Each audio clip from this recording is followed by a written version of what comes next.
You may have heard of analog horror at some point, and chances are you've stumbled upon one of the many series out there on YouTube. This style of storytelling has gained massive popularity on the internet in recent years, although nowadays it can be challenging to find one that's truly worth watching, aside from the more typical famous ones. If you're not quite sure what analog horror is, here's a quick rundown. It's a subgenre of horror that uses vintage images, grainy recordings, or VHS-style aesthetics to evoke a unique and authentic atmosphere. This sets it apart from other horror genres by creating an eerie, hard-to-replicate vibe that taps into fears from past eras. This video is a compilation of the latest analog horror series we've analyzed on the channel. And yes, what did you expect? This cat has to get out of poverty somehow. But don't think I haven't considered those of you who've already seen the previous videos.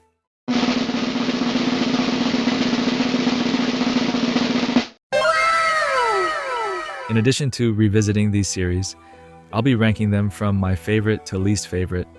So if you've already watched the earlier reviews, here are the timestamps where I place each one in the tier list. And in case you're wondering, that little white thing has been fixed, as you can see, though unfortunately it'll be visible throughout most of this video. Sorry about that. Without further ado, don't forget to leave your valuable like and subscription to help the channel grow and reach more people. If you're not sure what to comment, feel free to write meow in the comments section. Welcome to 5 analog horror series explained and ranked in one video. The Sonic Tapes.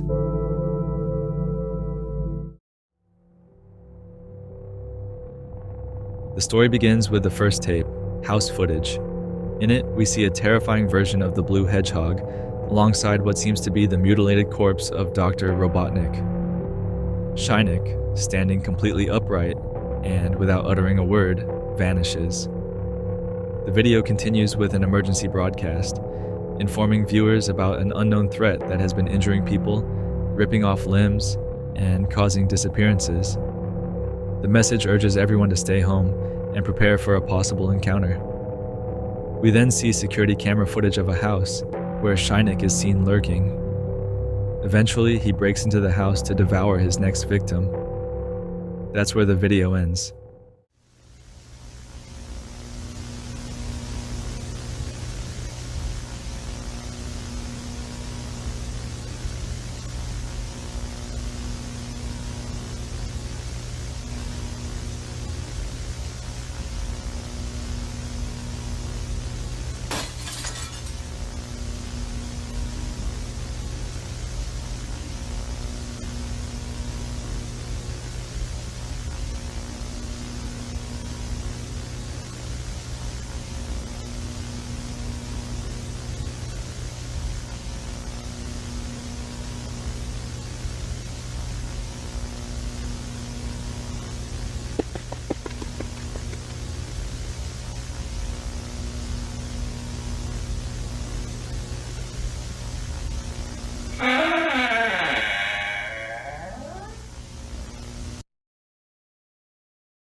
The next tape, which takes place chronologically before the first, shows us a much smaller and more deteriorated Shynik. For the first time, we witness him devouring an animal. This is where his insatiable hunger begins. After consuming his first prey, he starts seeking out more and more. In the following scene, we are introduced to a much kinder version of Dr. Robotnik. We see him giving functional bodies to little animals that have lost their limbs. However, after Shynik gorges himself on everything in his path, he appears.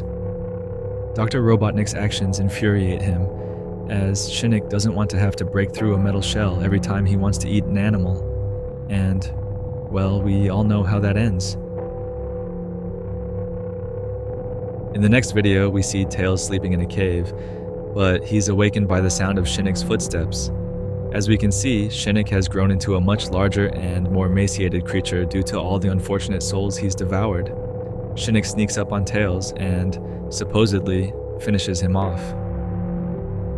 Afterward, a series of messages informs us that 946 people have gone missing, and none have been found so far. The government sent search teams, but this only led to more disappearances. We also see footage of Shinnick breaking into another house, but this time he's not alone. It seems Shinnick didn't kill Tails but corrupted him, as we now see them together on screen. United, they pose a far greater threat. Finally, we are shown what we've been fearing all along. Rather than a revelation, it's a confirmation. This creature evolves as it feeds, much like Shin Godzilla, from whom it draws inspiration. Hence the name Shin Sonic.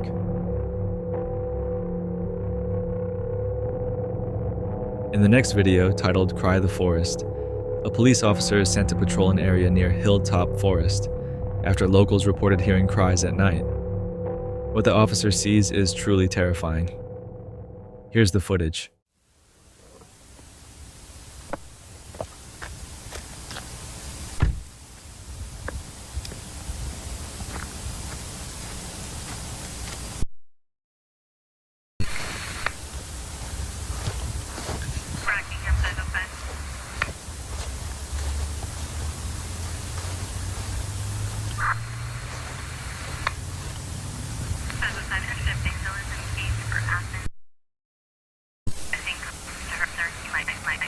I'm here. Hello, can you hear me? Are you guys there?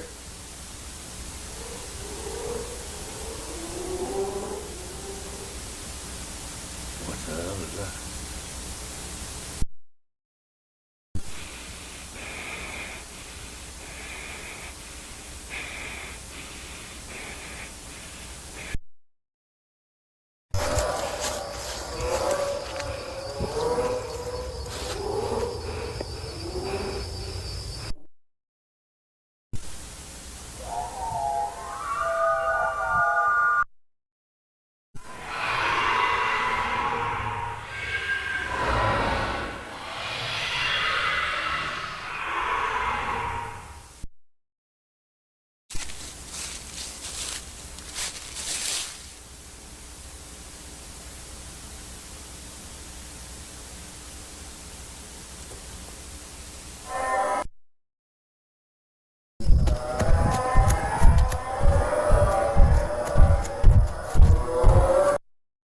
The next day, his body was found devoured and almost entirely decomposed beside a strange statue that appeared in the recording. As a result of this incident, evacuations were recommended in areas with high disappearance rates. At the end of this video, we see Shinnick evolve once again, becoming a colossal monstrosity.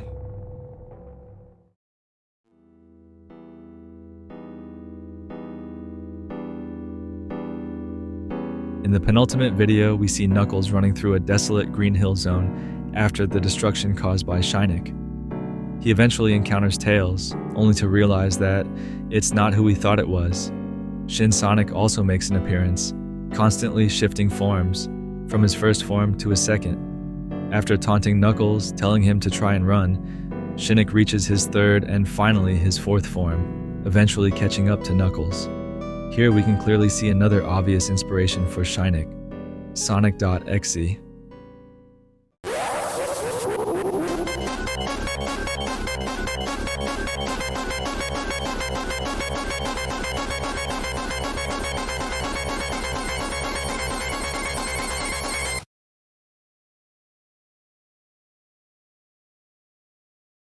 I will eat your heart.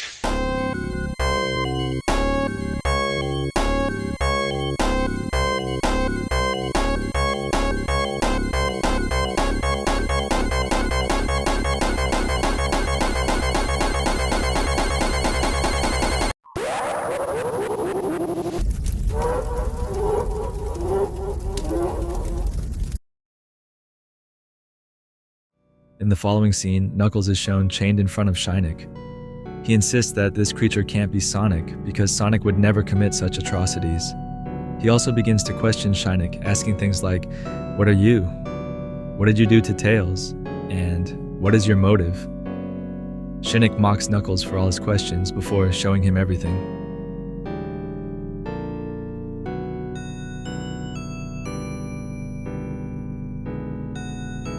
There's a lot to analyze here. During the static, we see a statue very similar to the one we've encountered before, along with glimpses of previous events. But the most interesting part is this hidden message. What conclusions can we draw from it? Well, although we don't have many clues about Shin Sonic's true identity, since it's clear that Shinnok is a reimagining of Sonic.exe, we might assume that a primitive, malevolent entity has possessed and corrupted Sonic's body, using it to carry out its dark plans and spread chaos. This hidden message could actually be Sonic and Tails, the real ones, reaching out to Knuckles for help. In fact, if you pay close attention, the message appears in blue and yellow, making it even clearer. The Super Emeralds finally make an appearance, and a mysterious voice begins speaking to Knuckles, telling him to find them and destroy Shinnok before he can complete his ritual. I think this voice might be none other than Sonic, trying to communicate with Knuckles to stop the entity. When Knuckles asks what will happen if Shinnok gets his hands on the emeralds,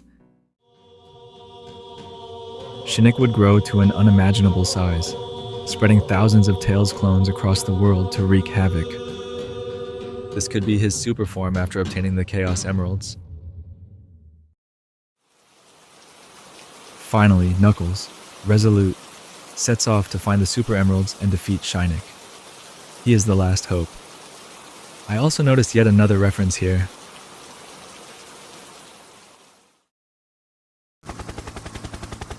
In the final recording, we see Shinnok has reached an unprecedented size, and despite this, he can still move at incredible speeds, creating shockwaves that destroy everything in his path as he covers miles in mere seconds. He has now become a global threat. We also witness countless Tails clones massacring and abducting people. Shinnok is searching for a hidden Chaos Emerald in the city, and once he finds and consumes it, he vanishes in a flash of light, presumably performing chaos control. We can assume he's now hunting for the rest of the emeralds to complete his ritual. Finally, we see Knuckles, who has joined forces with Gun to prevent Shinnok from obtaining the Chaos Emeralds. The death toll is already in the thousands, and the fate of the planet hangs in the balance. And so, we reach the end of the Sonic tapes for now.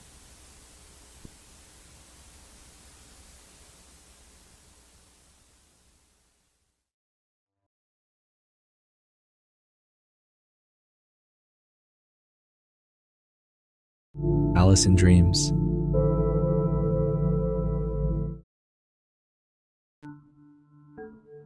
It all begins with Alice standing in front of a rabbit hole in the middle of the forest, peering inside before falling into it, thus entering Wonderland. Upon landing, we see Alice wearing a strange rabbit mask. If we pay attention to her surroundings, it seems like she's inside some kind of padded tunnel with pictures of rabbits and a door shaped like a mouth at the far end. Suddenly, a rabbit appears before her, quickly running towards the door. She removes her mask and, after a moment of hesitation, decides to follow it.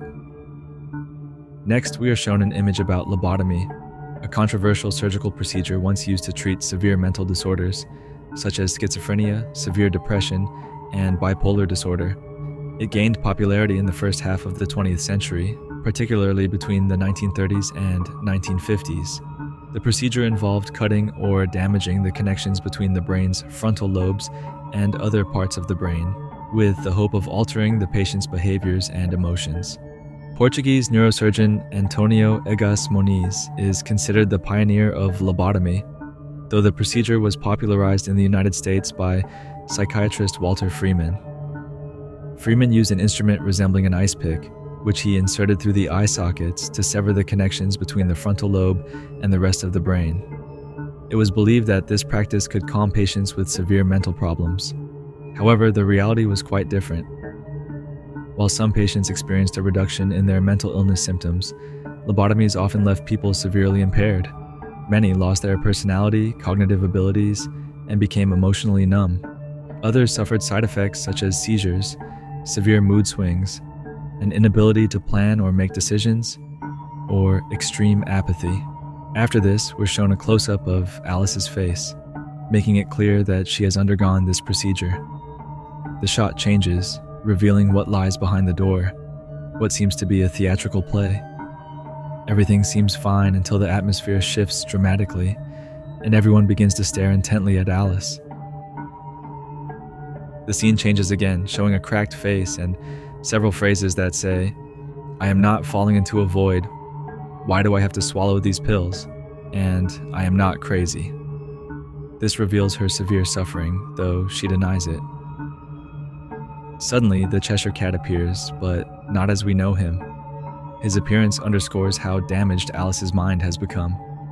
The caterpillar also appears, but like the Cheshire Cat, it doesn't contribute much. Then we see Alice's face starting to peel off, leaving us with an extremely unsettling image.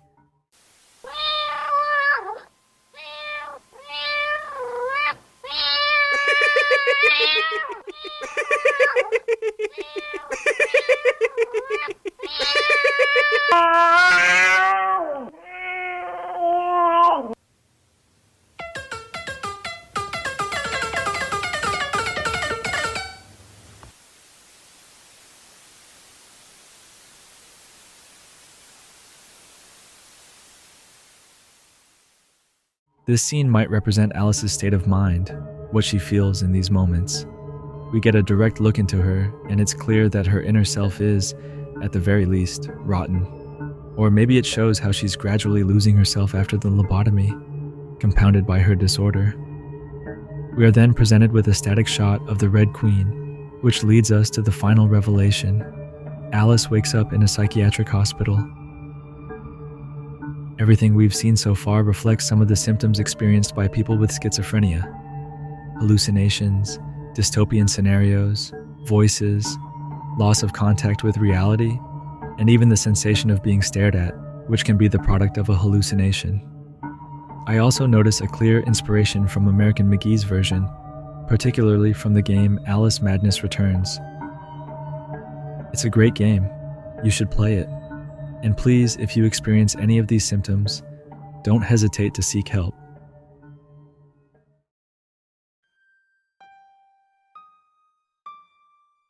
The second video begins with what appears to be footage of the moment Alice underwent her lobotomy, followed by a glimpse of her medical file.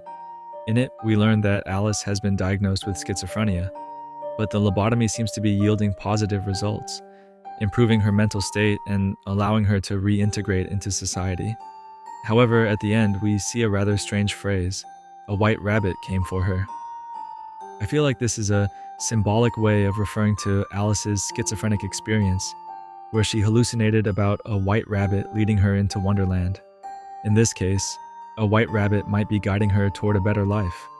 The use of this kind of language in medical reports reflects an understanding of the case from a more human perspective, rather than the strict clinical terminology. I'd like to think this story has a happy ending, where Alice can finally live a normal life. But let's not get ahead of ourselves. We return to Alice's mind, this time in The Looking Glass, referencing the sequel to the original work. Alice is in a rather spacious room, where we also see two portraits of the real Alice Liddell and a giant mirror. As she approaches, we see a kind of demon, perhaps her inner demon, and what seems to be a psychotic break or a representation of Alice's identity crisis. After this, Alice wakes up in a slightly different room where she finds a potion labeled "Drink Me," and she drinks it. Why not? As a result, she begins to shrink.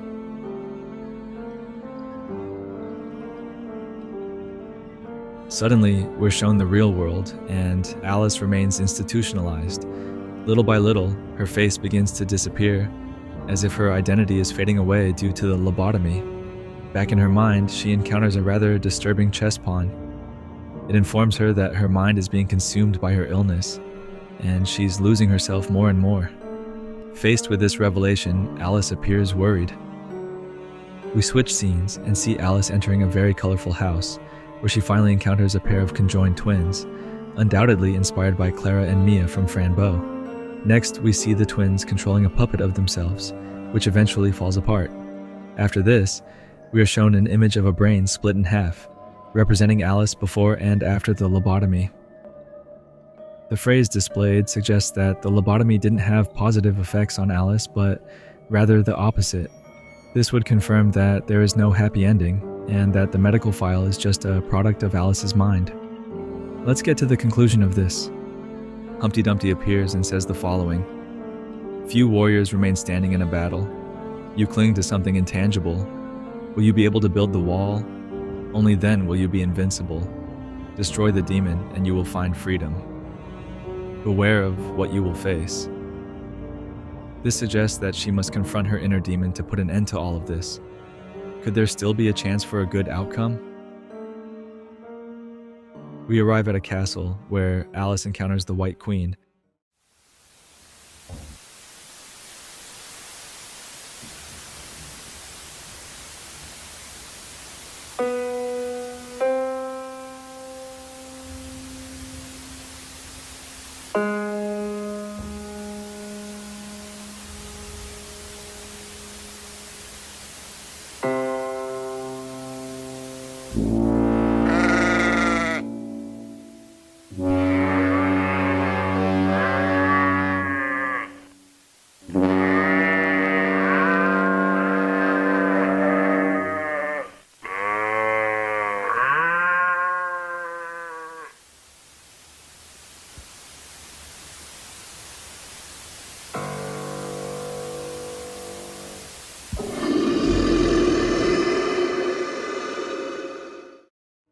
Later, Alice comes across another mirror in which we can see the Alice from Wonderland and her real self in the psychiatric hospital.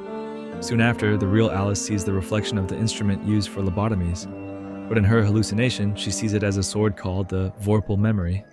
She grabs the sword, her outfit changes drastically, and she descends a staircase that leads to the deepest part of her subconscious, the darkest place in her mind.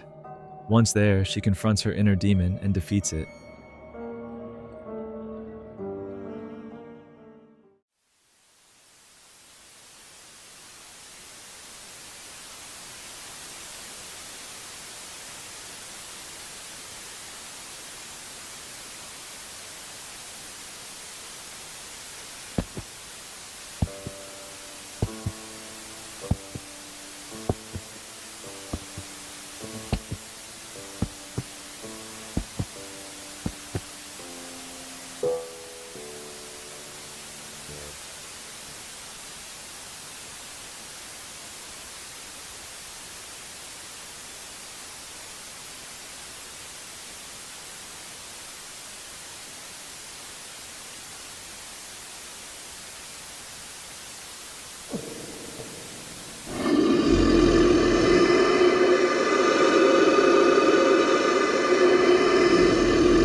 Finally, we see Alice becoming the queen of her own mind, or maybe not.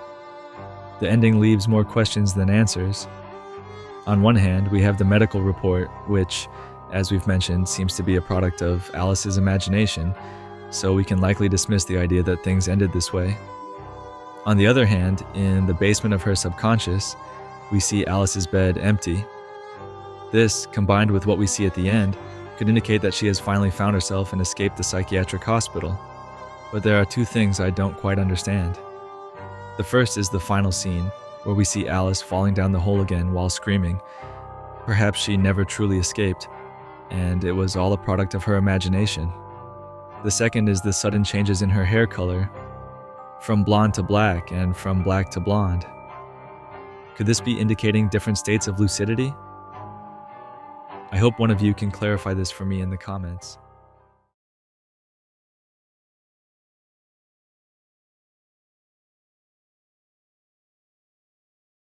Vita Carnis.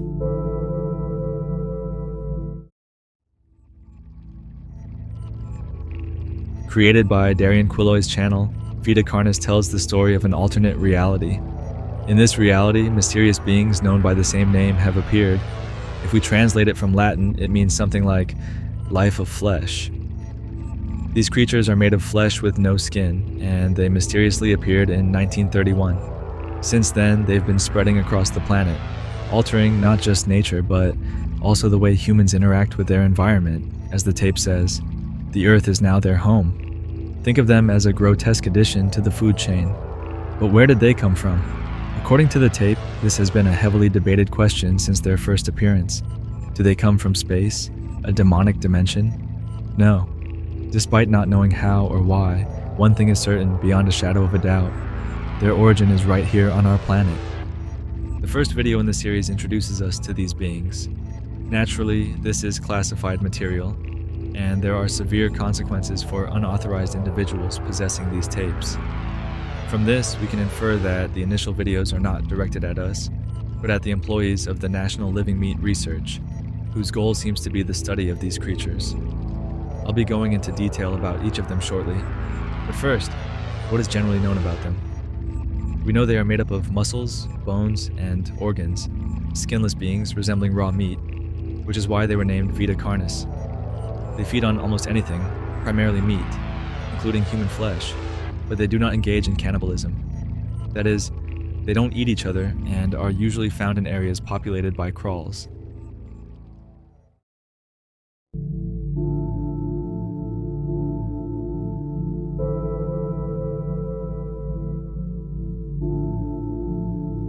The crawl is the first species and the foundation of the entire Vita Carnis ecosystem, serving as the root of everything. This entity resembles a vine made of flesh, spreading across the land like a biological mold and can be found all over the world. The crawl grows like a plant, using photosynthesis to thrive, and its dark red tendrils burrow into the ground to absorb nutrients. The most astonishing thing about the crawl is that it doesn't just nourish itself, but everything around it. In fact, it plays a symbiotic role in the ecosystem, enriching the soil with decomposing matter, helping plant life to flourish, and becoming a super fertilizer for the vegetation. More plants feed more herbivores attract more predators, and the waste produced is consumed by the crawls, creating a perfect cycle within the ecosystem. It has even been used by humans for agriculture, but you probably wouldn't want to eat it because, well, it tastes as bad as it looks. That's right, this alien-looking organism is a force of life, not death. Well, more or less. One thing to note is that if you pay close attention throughout these videos, you can spot quick flashes of images. The first seems to be a newspaper cover showing a radio tower infested by crawls. There's also another strange frame that seems to be hinting at a story, but we'll get into that later.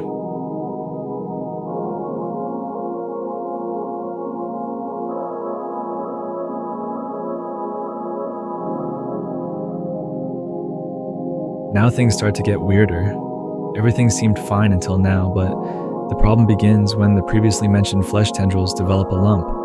When this lump detaches, it forms, as far as we know, the other 7 species of Vita Carnis, most of which are dangerous. The first and most common species to form after detaching from the crawl are the trimmings. Imagine a hairless, skinless raccoon, just raw flesh. These creatures are small, about the size of a basketball at most. Each trimming is unique, with varying numbers of limbs or other characteristics. Although they're omnivorous, trimmings are almost entirely scavengers. They roam around, eating anything decayed, plants, fruit, rotting meat, you name it. The good news is they're harmless and very skittish, so despite their terrifying appearance, they pose no threat to you, unless you are bothered by them raiding your trash at night. Oh, and they're also very loud.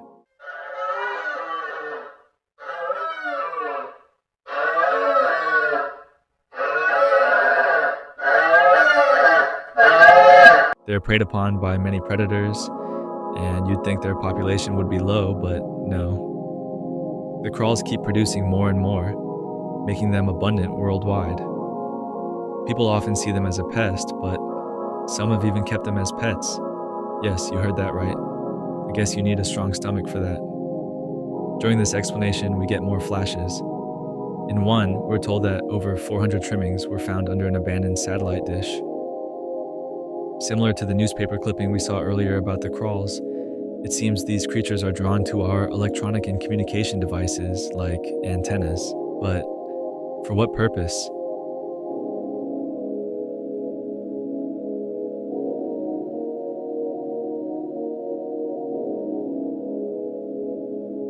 Next up are the meat snakes, which are also harmless.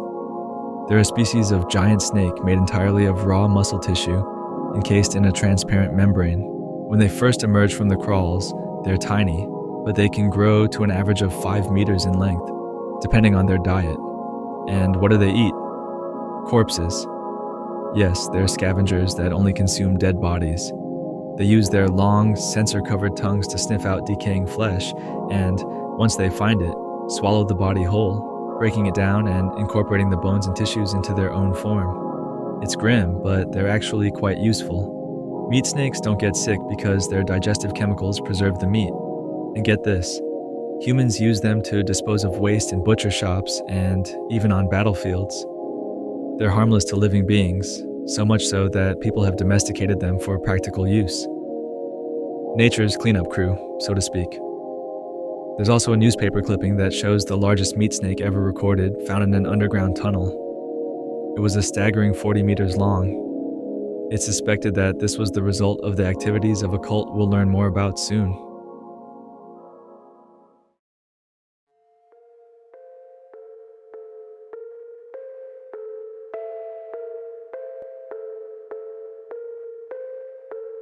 The fourth creature is called the Mimic, and it's by far the most dangerous of all the Vita Carnis creatures, at least for us. Mimics are humanoid creatures with grotesquely long limbs, bulging eyes, and a terrifying permanent grin full of sharp teeth. Their diet? Human flesh. Yes, these things hunt us. They start small, but as they feed on other species, they grow and transform into the horrifying creature described earlier, becoming better hunters. An adult mimic learns to camouflage in human environments by wearing clothes or hiding as mannequins, and from this point on, they only consume human meat. They stalk their prey, learn their routines, and attack when their victim is most vulnerable, usually at night or while they're sleeping. Executed immediately begin consumption. If well fed, they can evolve into one of two variants. They can become more human-like, turning into even more efficient predators, or they can become super predators with even more grotesque features, growing stronger and more resilient. The government has even issued survival guides on how to avoid them. Some tips include: avoid going out alone if there have been mimic sightings nearby. If you encounter one that hasn't noticed you yet, quietly leave the area and call the authorities. If you have a clear escape route, mimics rarely attack. If cornered, assume a fetal position, protecting vital organs to minimize injury. Scream to alert others for help. Few weapons are effective against mimics, so the best way to protect yourself is to use a weapon to block their attacks. Hiding in low places, like under a bed, is surprisingly effective. One positive thing is that a mimic won't spend too long searching for its prey.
Then there's the harvester, a stationary but deadly creature. It resembles a giant carnivorous plant, standing about 2 meters tall. It also has roots that extend up to 150 meters away. Its method of hunting involves setting traps, leaving its open maw exposed. If it catches a victim, it injects 2 types of venom, a neurotoxin that immobilizes the victim and an anticoagulant that prevents blood cells from clotting, essentially making you bleed out. The harvester slowly drains the blood while pulling the body underground. This thing doesn't go after small animals, it seeks large prey. Once it's fed, the area becomes unusually lush, attracting more victims. It only resides in the northern hemisphere. If the creature injects you, there's no way to survive. No antidote exists. Just like what happened to an entire family while hiking in the woods. Warnings are posted in areas where these creatures live. But if you accidentally step into one of their traps, throw an object to distract the tendrils and escape calmly without running.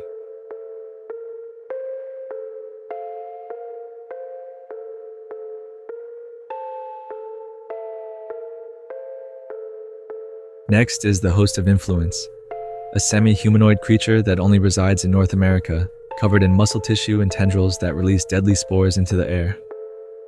Those spores infect anyone who breathes them in, causing a change in behavior.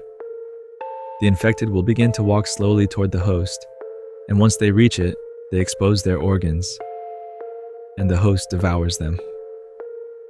This entire process takes about 6 to 7 hours after inhalation. At first, the victim feels nothing, but over time, they'll experience symptoms like dizziness, confusion, or motor discoordination, leading to the outcome I just described. However, there is a way to save them. If the infected person is prevented from reaching the host within 36 hours or receives medical attention, the effects of the disease will disappear.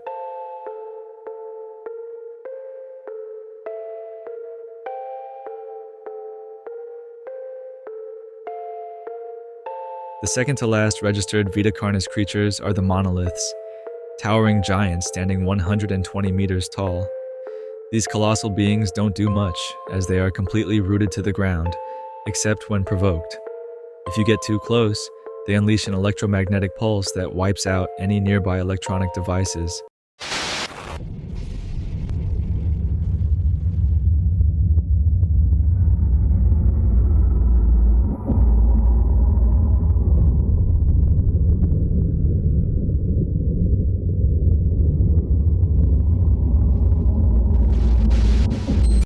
Despite military attempts to destroy them, they regenerate almost instantly. These entities appeared in 1972, and there are only 7 of them, arranged in a circle with a diameter of 1.5 kilometers, surrounding something that has been censored from the public. Their exact location is also classified. The monoliths are composed of thousands of fleshy fibers that extend up to their necks, where they merge into a solid, triangular mass with a hole in the center. Where their arms should be, there are only hundreds of tentacles that stretch down to the ground. After the attack I mentioned, the surrounding area was sealed off, and access is strictly prohibited. For now, the monoliths remain dormant, and the reason behind their behavior is a complete mystery.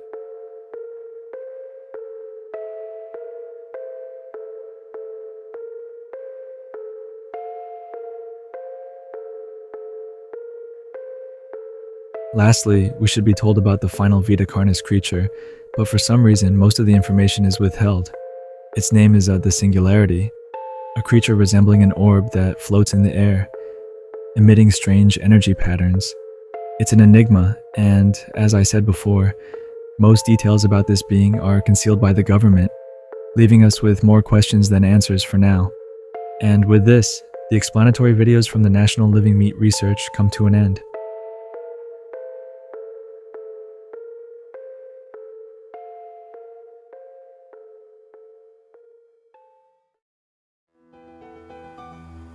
The following video is a cooking tutorial featuring crawl meat. Who in their right mind would want to eat this thing? We also learned that they've created some kind of seasoning to improve the taste of the meat. This video might have gone unnoticed if it weren't for a couple of things. First, there's this, a wanted poster for Vincent Barrere, a man sought by the CSIS. And finally, we have this other image where we can see some sort of investigation board. In the center, we see the words, "Who are they?" Don't forget this image, it will be important later. The next tape shows us how to take care of our pet trimming. Yes, people actually have these creatures as pets, and it's totally real. In any case, they're fairly easy to take care of. Trimmings are quite resilient to both low and high temperatures, so you don't need to worry about that. They can sleep in a box with blankets, and they eat your garbage. To prevent their nighttime screaming, you should give them their first meal of the day late in the morning or in the afternoon. This won't stop them from screaming, but it will keep them active during those hours, so you can sleep peacefully. Unless, of course, a mimic notices your presence and decides to devour you. Trimmings are also very social creatures. If your neighbors have more trimmings, you can let them play together.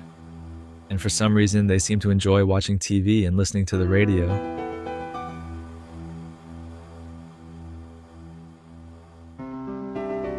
In 1945, while post-war cleanup teams were clearing an underground tunnel, they came across something grotesque, an entire tunnel filled with a mass of flesh. At the center of this wall of meat were skulls, with a large opening in the middle. Upon closer inspection, it turned out to be an enormous meat snake completely blocking the tunnel. Sound familiar? This meat snake was unlike any other. Its deep garnet color contrasted sharply with the usual bright reds and browns of typical meat snakes. What was even more unsettling was that the snake barely moved, almost behaving like a plant, completely still with only minor internal movements. It seemed to have even lost its basic motor functions. Here's the real mystery. How did this meat snake grow so large, and how did it end up lodged so deep in the tunnel? The second team found the other end of the snake near a massive pile of corpses. I think we can all see where this is going. Tests conducted on the snake's skin revealed incredible resilience. It could withstand extreme temperatures, both cold and heat, and even radiation. And the strangest part, its smell. Instead of the expected stench of decay, the meat snake emitted a pleasant aroma, almost like cooking scrambled eggs. It took several days of cutting to get a sample for testing, which highlights its extraordinary toughness. Once again, the strange part is its immense size, likely due to the massive pile of corpses we see behind the snake. Could this have something to do with the cult? And who is this man appearing in a single frame in this video?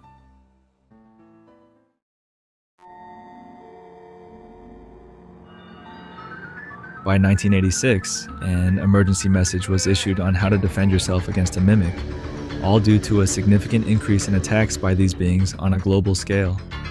First, the video re-explains how mimics hunt and how we can protect ourselves from them.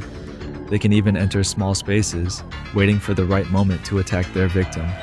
Remember, they can mimic a person's appearance and wear clothes, making them highly adapted predators among us. However, you can spot them by the characteristics of their faces. You should also pay attention to their hands, as mimics do not have nails. In the initial description of mimics, we were told that using weapons was not recommended due to their immense resilience. Well, due to this emergency situation, tactics were developed to combat them. Similar to some animals, trying to appear larger and making noise can be effective. If you have weapons, aim for the head or legs. This will immobilize them and give you some time to escape. The next video is recovered and found footage.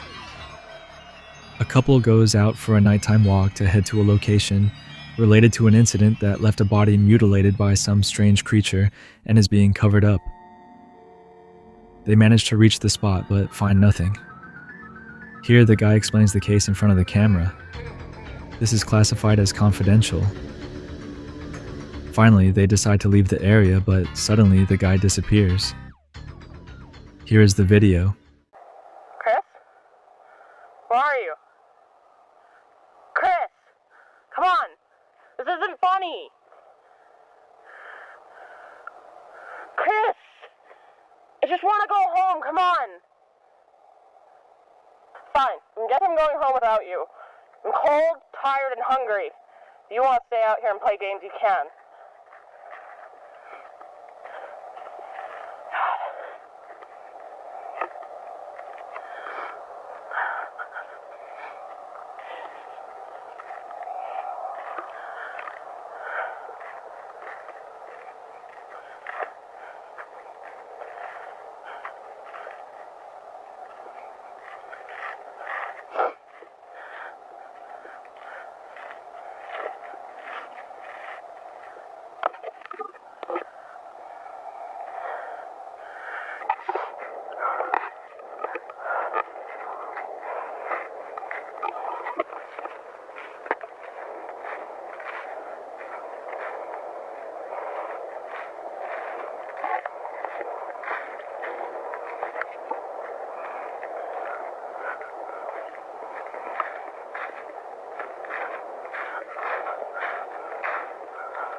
Chris?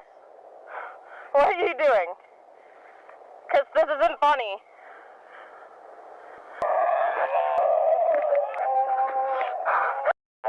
Oh! God!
In 1989, records of anomalies in harvesters were taken, along with a map showing their locations in Canada on August 1st, where their density was extremely high. Later, we are shown a photograph of a family, two of whose members would meet a tragic fate. First, we see one of the children separating from the group, only to fall into one of the harvester's traps. Shortly after, the mother finds her child and, unfortunately, in her attempt to help, she also falls into another trap.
If we keep analyzing the maps, we can see that by September 1st, the harvesters begin moving north, something unusual. By observing the map from October 1st, we see they've advanced even further, appearing to form a circular pattern, as if for some reason they're drawn to this particular place.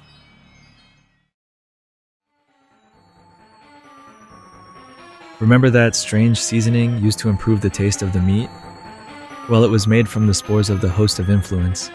In other words, the people behind this product are getting people to sprinkle it on their food, so they end up dying in the clutches of one of these creatures.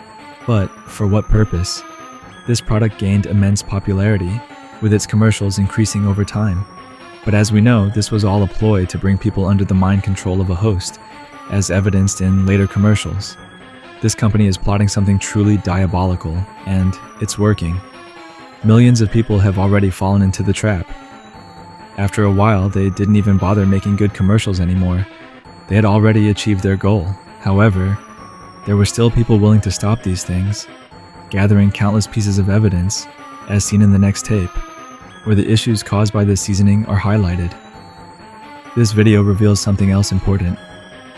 The people responsible for all of this. That cult which seemingly worships the Vita Carnis. Their logo is a triangle almost identical to that of the Nutrier Corporation, the company responsible for manufacturing the seasoning, which leads us to believe that this company is run by them. It makes sense, right? It explains why they use the spores of the host. But again, for what purpose? What is the cult's ultimate goal? To destroy humanity? To awaken something? And who is sending all this information to the organization Carcass? And what exactly is Carcass? Carcass stands for the Containment and Research Consult Association Society, a private organization that serves as humanity's resistance against the Vita Carnis. Carcass's main objective is to contain and study the properties of the Carnis genus in order to better understand its origin, behaviors, and motives. It also works to expose the government's cover-ups regarding these creatures. As for who is providing them with all the information regarding the cult, well, in the next video we get our answer. The informant records their room, showing an investigation board with all the evidence they've gathered. The investigator revealed newspaper clippings about dead scientists, documentaries made by teenagers about Vita Carnis, which are the videos we analyzed at the beginning, and sightings of cult sites. The message was successfully received, and Carcass sprang into action. With the information acquired, they knew exactly where they needed to go. This led to the deployment of 3 special operations teams into the restricted zone around the monoliths to stop the cult's main ritual. Here's the video. 3 ground teams are tasked with infiltrating a previously abandoned mall titled Facility 0, which is located in the restricted zone based on our info.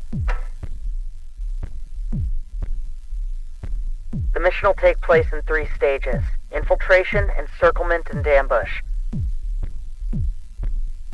Primary objective is to capture the facility and seize the items of interest for extraction. Numerous armed guards are located within the facility. Avoid detection and keep up your guard.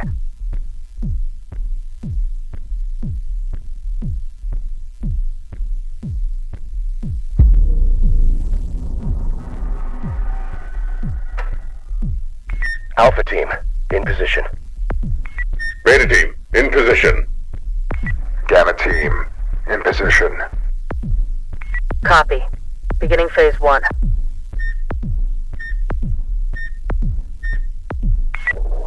Eyes on the point. Clearing pathway now.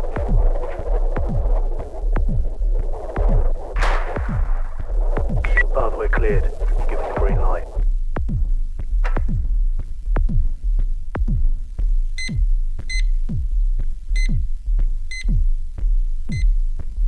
Copy. Green light is a go.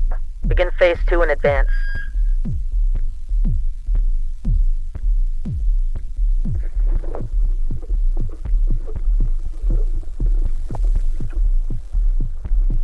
Alpha team, copy.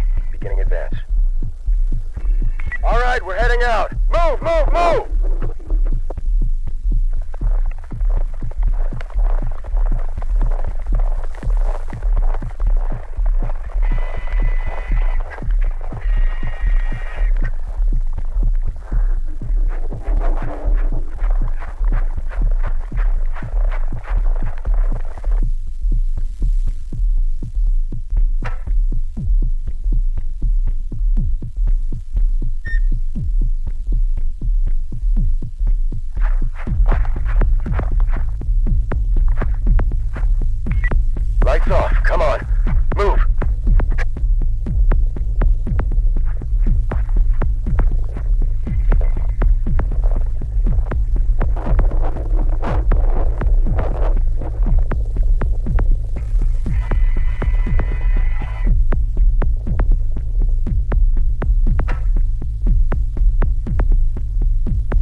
distance. Single file.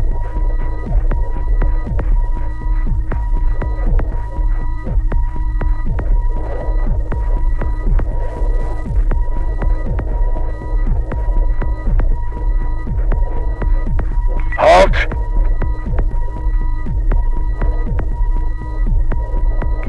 In position, awaiting green light.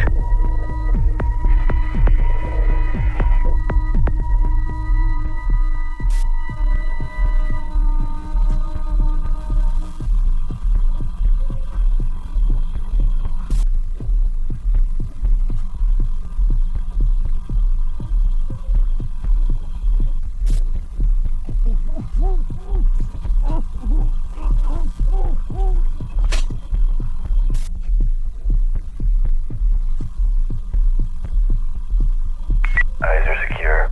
Turning blind. Light's green. Copy. Green light is a go. Begin phase 2 in advance.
Alpha team in position.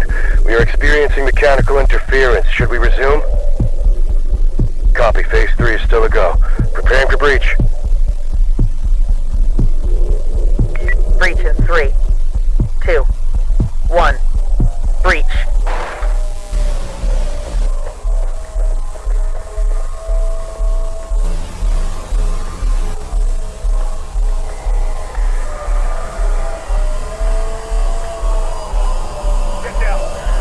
Get down! Put your hands up! Put your hands up! Get down! Get down! Put down your weapon! Get down! Put down your weapon! Put your hands up! Get down! I said get down!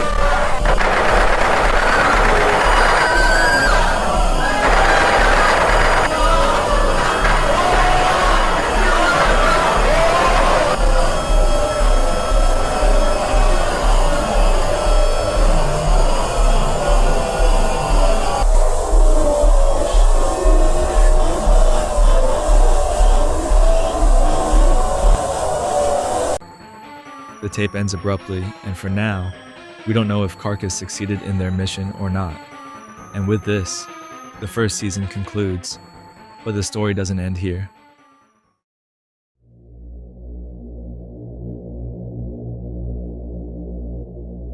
The teaser for the second season hints that the monoliths will have a more prominent role, and we learn that Carcass's mission was a complete success. The first video of the second season begins with the news of the arrest of a large group of high-ranking cultists in the restricted zone. Military personnel were involved in detaining these individuals, and what's surprising is that many turned out to be well-known politicians and high-ranking government officials. The documents reveal serious crimes, such as murder, kidnappings, and ritual sacrifices. As we mentioned earlier, the Neutrar company was closely linked to the cult, and it was shut down with its products deemed dangerous. Public opinion is in an uproar, demanding action in response to the chaos caused by these events.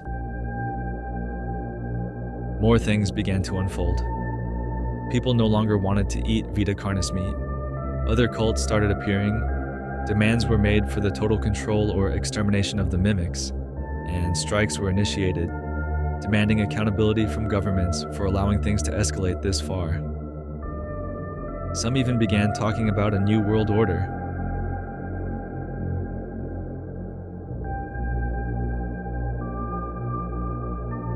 Next, we see that Carcass facilities began studying the singularities, showing incredible results despite still knowing very little about them.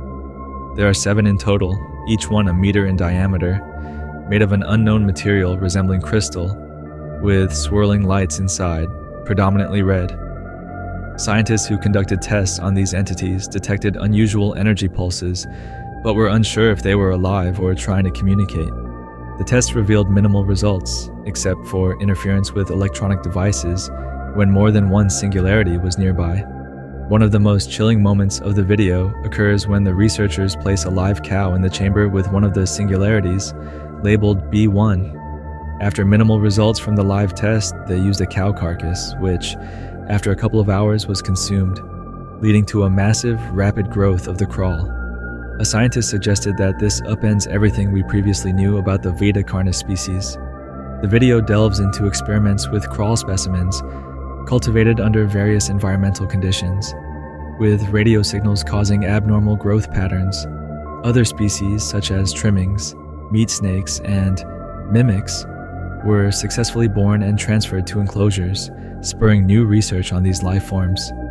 The team made significant advances in understanding the social behaviors of these creatures, particularly the trimmings, which communicate through vocal and physical signals like chirps and mouth movements.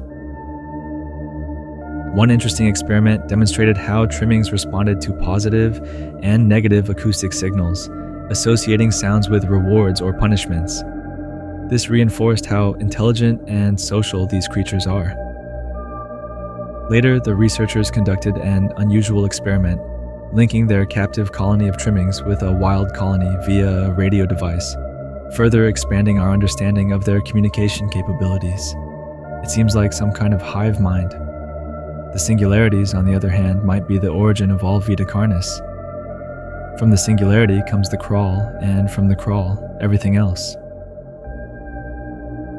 Now let's dive into the latest video available, Revealed Progress. The video starts with what seems to be a beauty pageant for trimmings, I suppose. Yes, it sounds absurd. Then it shifts to the reports of Dr. Asram Griffiths, a specialist in meat snakes. Dr. Griffiths updates the audio log on the progress of the project. The meat snake shown in the video was raised in captivity until it reached maturity. Throughout its development, the research team fed it meat, including bones and organs, to help it grow. Over the course of 21 days, the research documents how the snake's behavior changes from aggressive to patient, and how its physical attributes evolve, such as the color and texture of its skin. Around day 21, something unexpected happens. The meat snake undergoes mitosis, splitting into 2 identical creatures. The escape causes the research to pause temporarily, but both organisms are recaptured and returned to their enclosure. The second half of the video dives into an audio report from Dr. Farron Bronas, analyzing the hunting behaviors of the mimics. We see mimics being raised in captivity, and when they reach adulthood, they refuse food. As we know, they only consume human flesh at this stage, leading to their eventual death from starvation. Next, we're informed that the best specimens were those captured in the wild. They lasted longer because they already had food and nutrients inside them. Several adult mimics were brought in, one of which was humanoid. One of the most shocking revelations from this tape is that the information we originally had about mimics was incredibly basic, and since their first appearance, all interpretations of their patterns have been wrong in one way or another. They keep changing. In reality, it's almost completely random. Dr. Bronas seems determined to go further to fully understand these creatures. Finally, we see a recording from 1992 about an incident involving the V1 singularity. Here's the footage.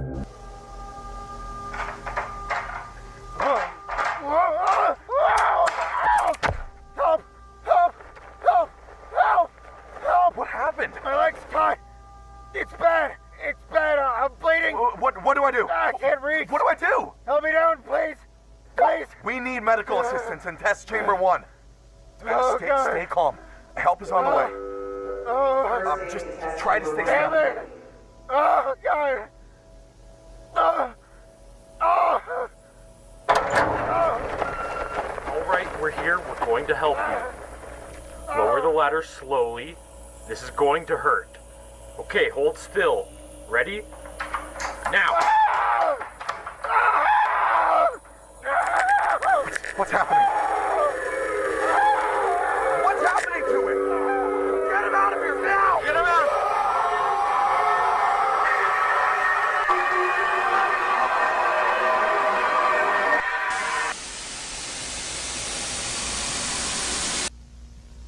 What happened to the people present there? Why did the singularity react this way? Let's remember that the man was bleeding. Could that have been the reason? Was it reacting to the blood? It seems that singularities respond to the pain and agony of other creatures. What do you think?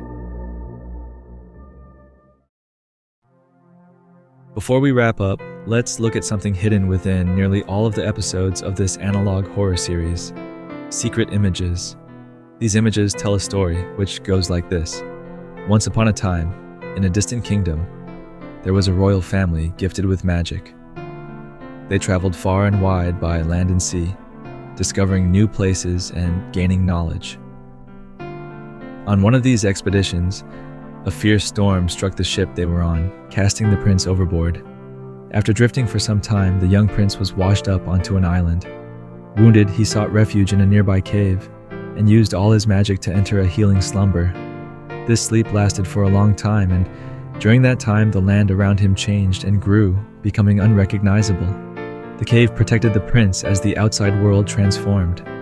In an era of hardship, the island's inhabitants, small creatures, struggled to find food. One day, while searching for sustenance in the forest, they found the sleeping prince. They were awestruck by his magic, noticing objects floating around him. They wondered who this being was, and if he could pose a danger. Some thought the prince might be able to help them with his magic, perhaps growing food or curing illnesses. Though most creatures thought it was too risky, a few decided to help him in secret. They gave him the little food they had, accelerating his recovery. One day, thanks to their aid, the prince finally awoke. Startled by his awakening, the creatures hid, but one brave little creature stepped forward, extending a hand in friendship. The prince reciprocated, forming a bond that would change his fate. The creatures guided the prince out of the cave and led him to the top of a hill, showing him the forest, their home, full of wonder yet unable to sustain them. They asked for his help, and the prince, raising his arms, summoned a bright light filled with mystical shapes and colors. The creatures watched in awe as the prince finished his work, promising that with his power and the aid of his kingdom, he would improve their land. The prince gathered everything he could and set sail to return home. Once he returns, he promised he would come back to the island with his kingdom's help and reunite with the creatures.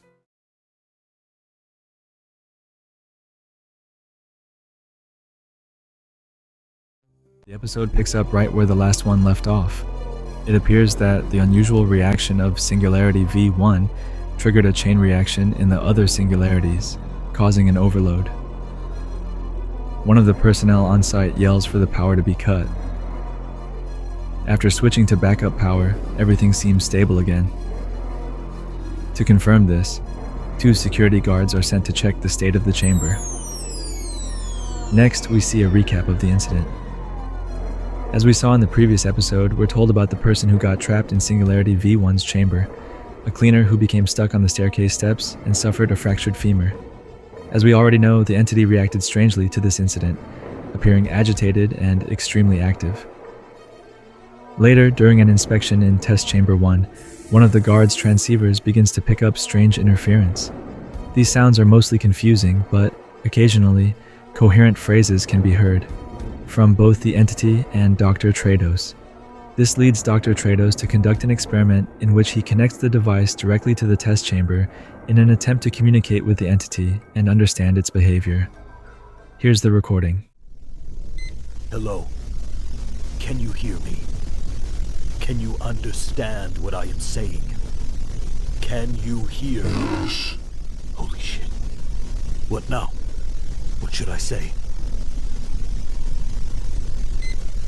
What are you?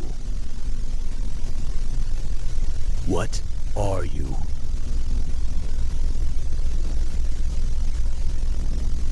Let's try something else.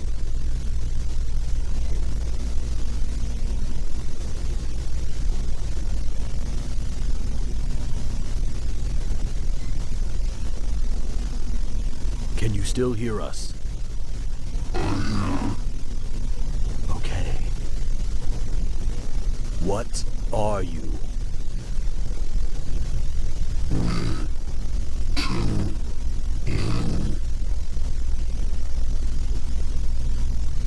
Can you explain?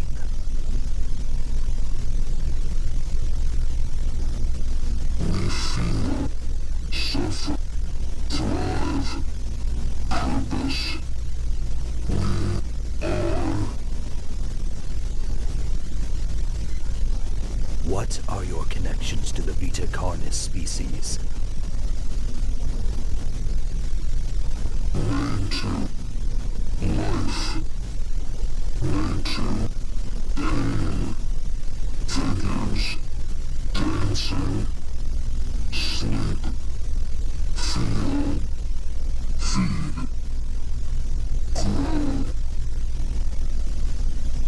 These are too big. Try another question. Do you know why you are here? Did you hear us? We aren't getting anywhere.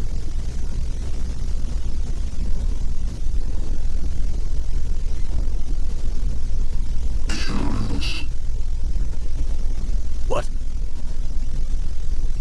These boxes. Devices. For talk. Are you talking about the radios?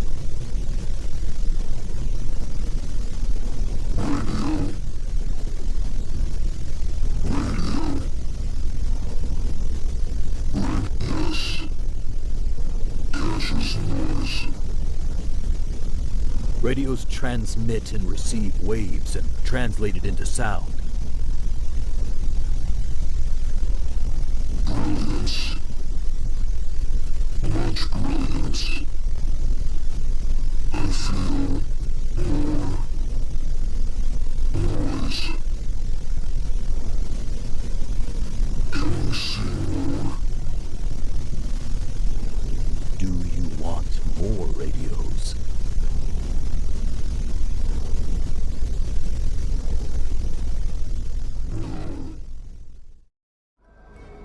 What Singularity V1 says here is quite sparse and ambiguous, providing little clear information. From this, we know that they have self-awareness and can communicate using our language, but not much else. Next, we hear a conversation, presumably between Carcass members. In it, one member expresses concern regarding the singularities, questioning if it's really worth giving them what they want. The other replies that this could be the greatest discovery in history and that they can't stop now. In addition, United Nations representatives will be arriving in a few days to observe their progress. Through this, they might secure the funding needed to see just how far this can go. He urges them to learn everything they can in the shortest possible time, but they never could have imagined what they were about to uncover. As we'll see next, the singularities seem to somehow represent each of the Vita Carnis creatures. 7 singularities and 7 creatures: the crawl, the trimmings, the meat snakes, the harvesters, the mimics, the host of influence, and the monoliths. For future tests with the singularities, they plan to use a radio with a speaker to communicate with them. During initial preparations, the singularities began communicating with each other, though what they said was incomprehensible and is still being deciphered.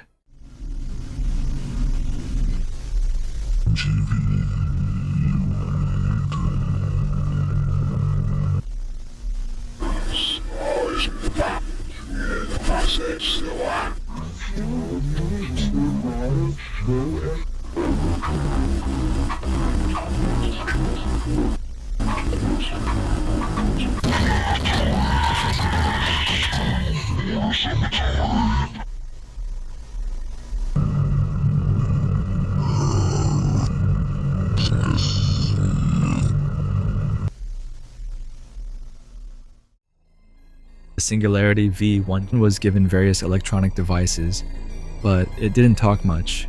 It seemed more interested in the devices than in the questions it was asked. They also conducted tests and asked questions to the others, each of whom behaved differently. All have common traits.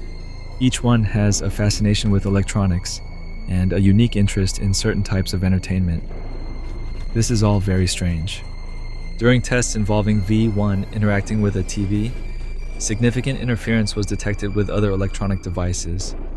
V1 also spoke aloud several times, one day before the representative's arrival, and after various tests with each of the singularities, they were able to determine each one's personality. Here's where things get interesting. V1 appears neutral in its expressions and communicates with staff as minimally as possible. Its only real interest is in electronic devices. This singularity represents the crawl. Remember the newspaper clipping from the first season mentioning that a radio tower had been infested by crawls? V2 is curious, frequently asks questions, is quite descriptive, and loves participating in the tests. This singularity represents the trimmings, the most sociable of all Vita Carnis creatures. V3 is more active but interacts minimally and distantly with the staff. This singularity is believed to represent the meat snakes, though its behavior doesn't make this entirely clear. It seems to enjoy interacting more with dead bodies than with the living. V4 is the most engaged with the staff, displaying a great deal of curiosity about them.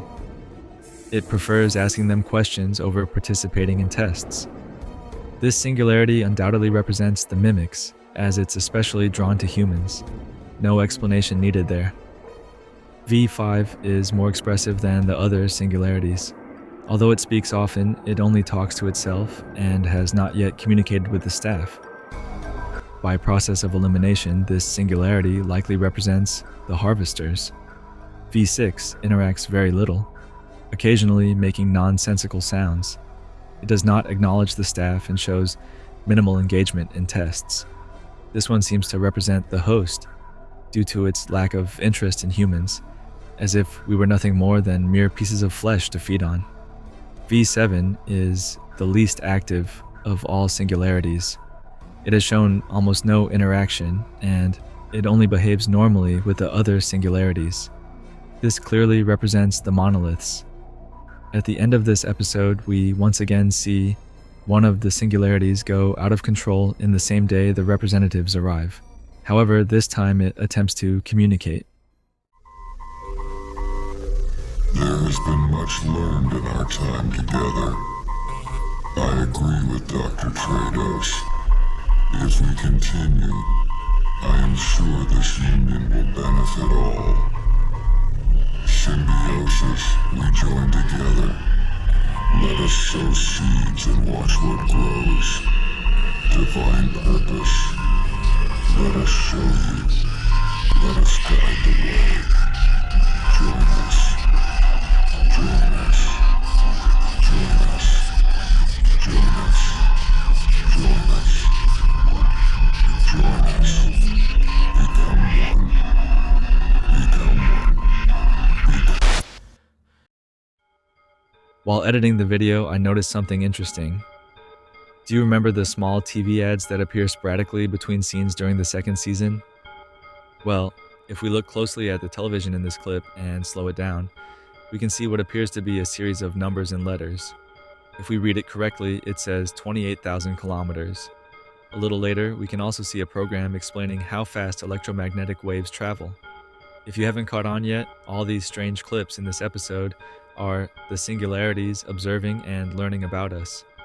Before wrapping up, there's one more thing that remains hidden in all the videos of the second season, which I forgot to mention: the hidden videos. The first doesn't reveal much. From it, we can gather a text that dates to a near future where things don't seem to be going well.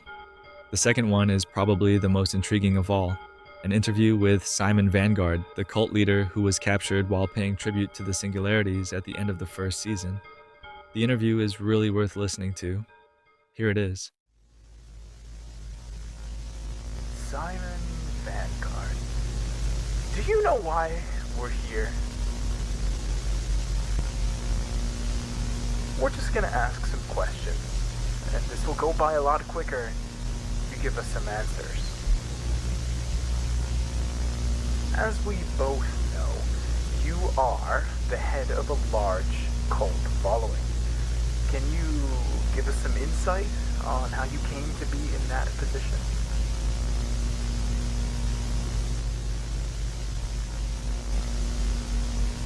You are a veteran, yes.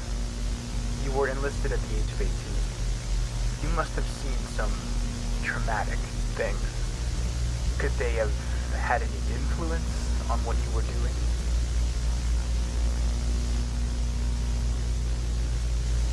You had some very interesting connections in your community.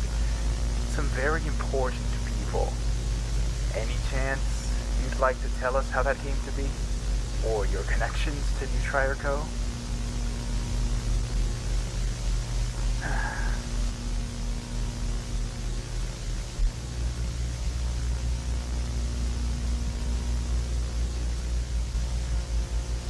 So, we know about your connections to the railway tunnel in 1945. We also know that you were involved when the creature disappeared in 47. What was the reason you kept feeding it after the war? We also know what else was kept down there. Oh, so that's what gets you interested. What was your connection to the entity?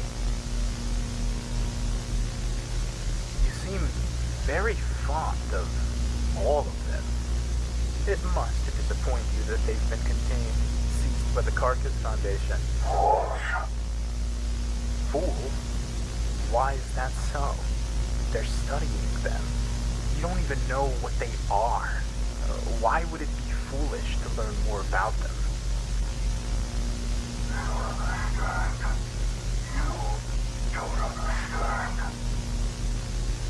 Well, please enlighten me. You have a deep devotion to the entities of all of the Carnis species, in fact.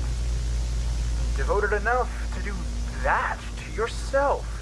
Why do you devote yourself to these creatures? Why do you praise them so highly? What is so important that you blindly follow these entities? You don't question their will. And why not? Follow their will. Their great vision. Their great light. They say you have visions. These visions of yours, what do they say? You must do as they say. Don't question it. It's all for something greater than us. What is it? What must you do? No. I must follow. I devote myself. I devote myself to the great truth. To stray from darkness and meet the light. For wonder and wisdom. Hey, calm yourself. Hey, stop! Security! I need security in here now! You will see.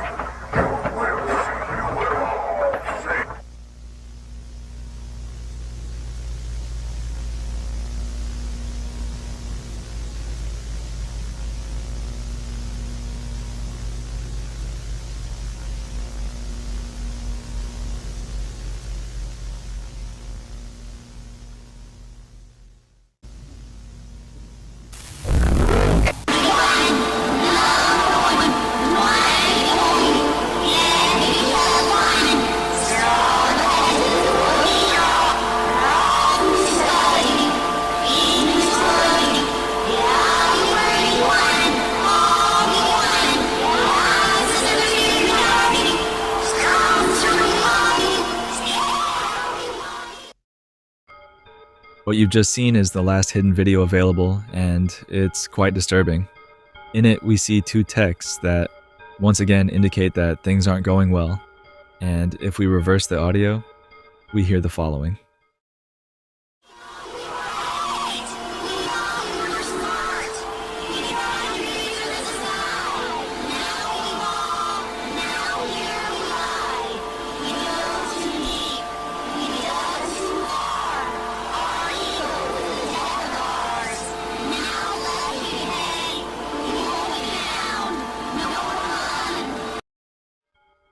It's clear that something huge is about to happen, but what could it be?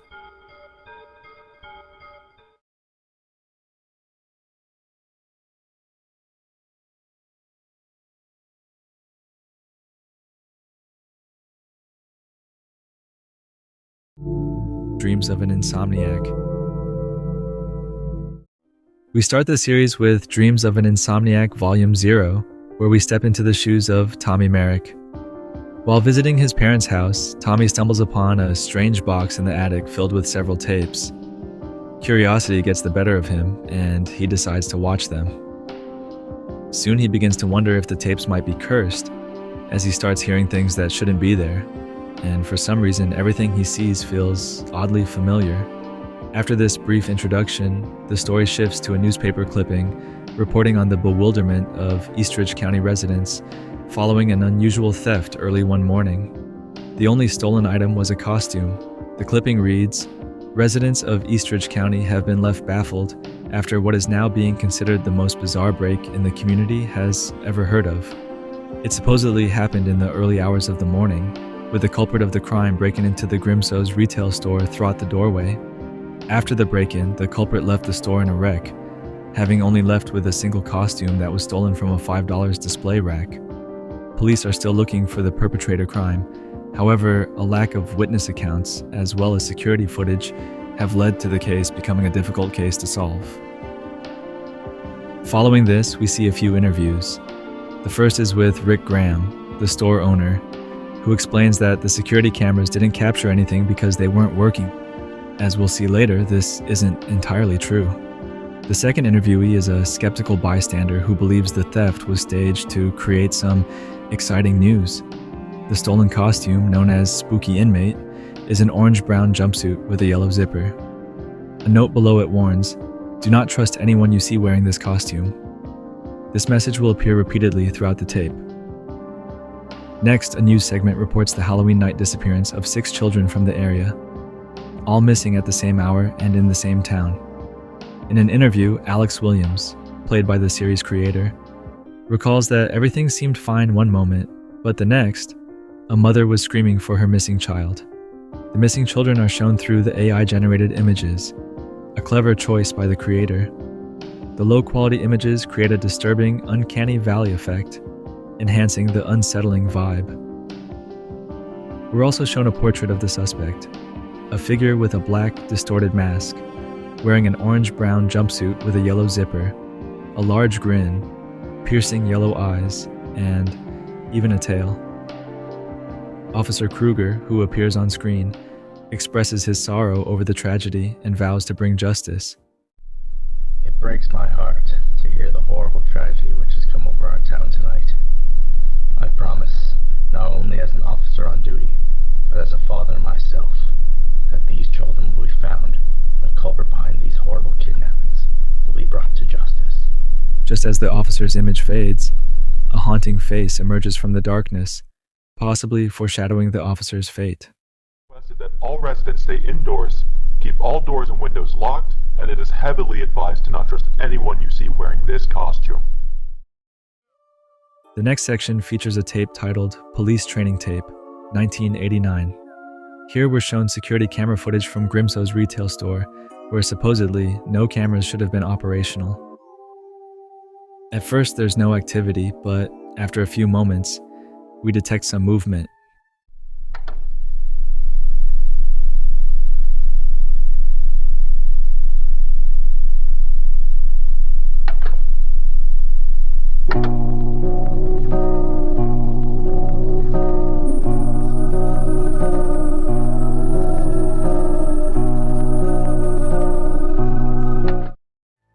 These images, along with a witness description, earned this entity the name the Eastridge Demon, though we'll refer to it as Clyde.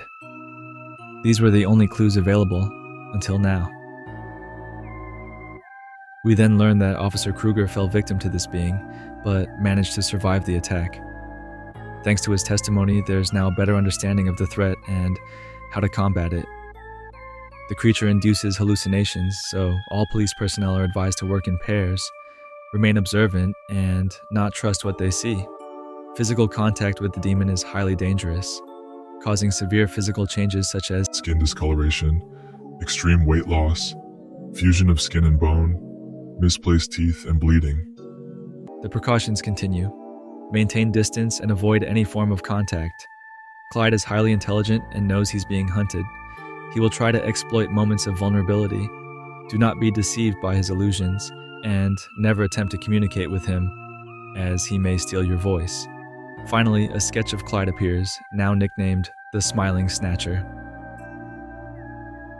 The last segment of Volume 0 presents a scene from a classic horror movie from the 80s or 90s, until it's interrupted by the emergency system, introducing the rules of the season by the Lankman Foundation. Rules to follow on Halloween night due to the ongoing threat from Clyde. This program is dated 1993, 7 years after the first incident involving this entity.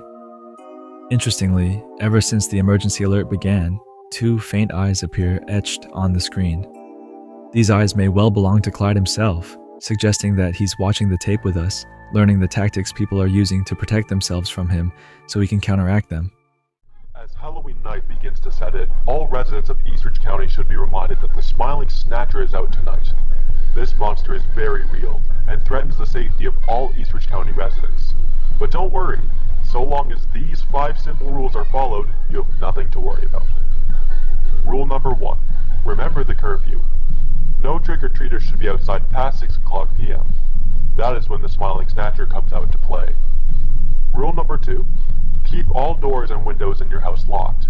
That way the Smiling Snatcher cannot come inside. Rule number 3. You do not hear the knocking at your doors or windows.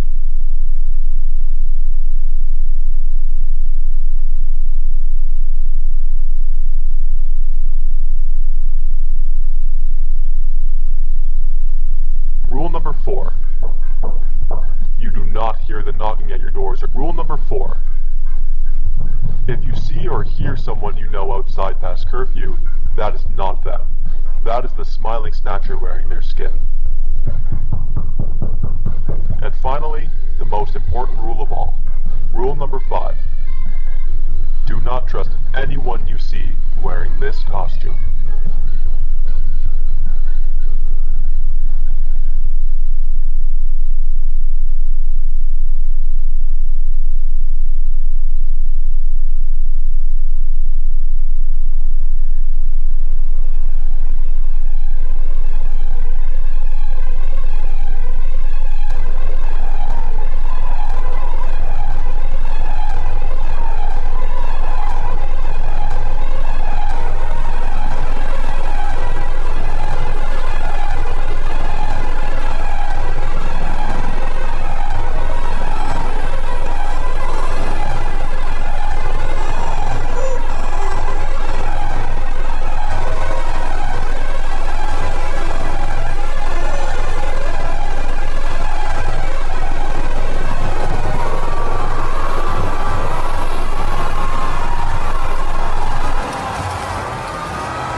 This is the end of Volume 0. If it hasn't quite drawn you in yet, I encourage you to stay tuned for Volume 1, which takes a huge leap in quality and solidified my admiration for this series. However, before we get there, we have 2 more videos to analyze. The first tape is titled In Loving Memory, but before diving directly into the video, there's something important we need to examine: the description. Here we learn more about Tommy Merrick, who, after watching the Volume 0 tape, was too scared to play the next one. Trying to forget what he had seen, he decided to sleep it off. However, the things he saw on those tapes, along with his curiosity, kept him awake. So, in the middle of the night, and despite his fear, he put in another tape. In this tape, we return to the interview with that skeptical citizen who appears to question if anything strange really happened. At this point, we realize that this interview was fabricated and entirely manipulated. Next, we see an image of Officer Kruger, who supposedly passed away in 1987. The video explains that his death occurred on Halloween night, a year after Clyde's first appearance. His body was discovered after reports of his son screaming from inside the house. Kruger was found hanging in his son's closet, along with a note. The note is difficult to read, but it unmistakably appears to be a suicide note. It's believed that guilt over being unable to help the missing children played a role in this, as he was close to many of the families affected by the incident. A help hotline number is displayed, only to quickly cut to an eerie message and a pair of glowing red eyes. After a brief pause, Kruger's date of death changes to 1996, suggesting he was hidden for 10 years. In the background, we hear the officer begging to be killed, followed by a mysterious voice, belonging to a character called the Doctor. Help. Please help me. I just want to die. Why won't you let me die? Because I still have use for you yet.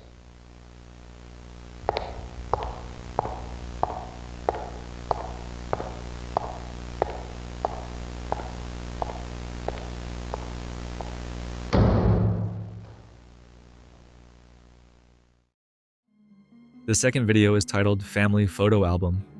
In it, we learn that on the night of January 6th, 1987, the ECPD received a frightened call from a man saying that something, or someone, was trying to get into his house. Upon arrival, the police found the house empty.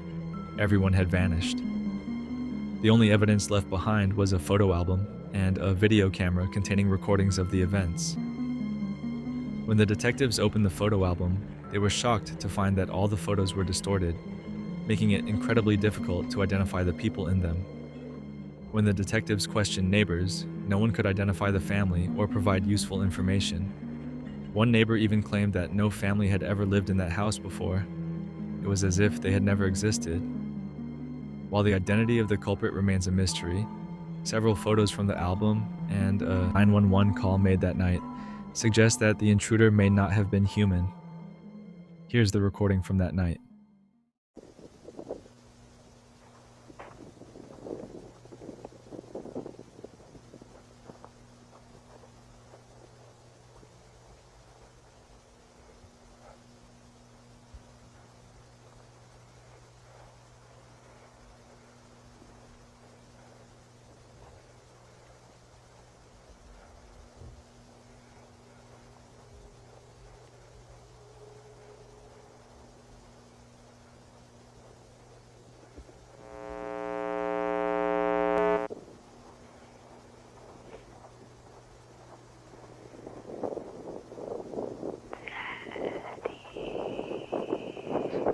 Sammy?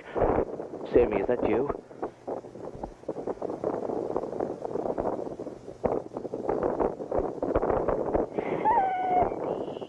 I'm right here, Sammy. You're gonna have to help me though, honey. I can't find you.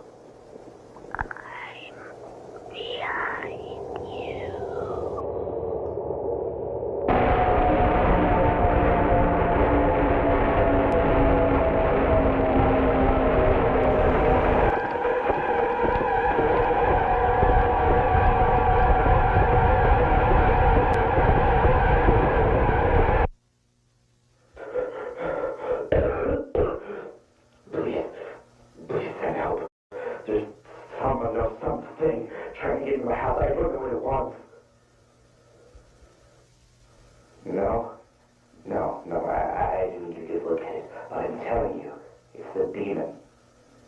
It took him, and now it's going to take me.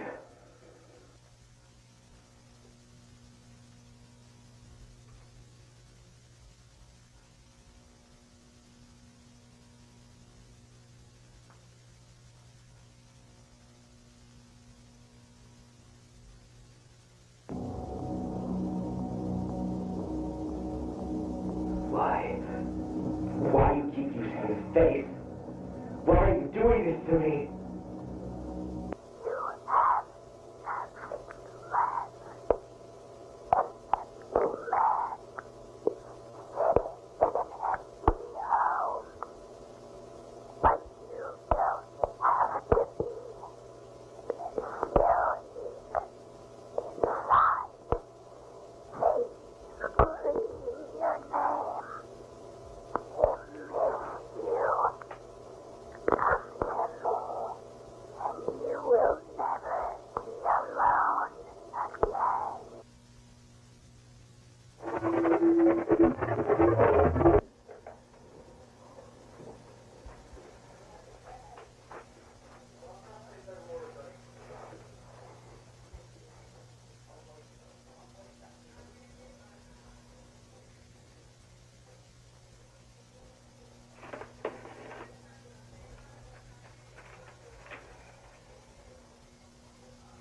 Hey, Chief. I think I found something.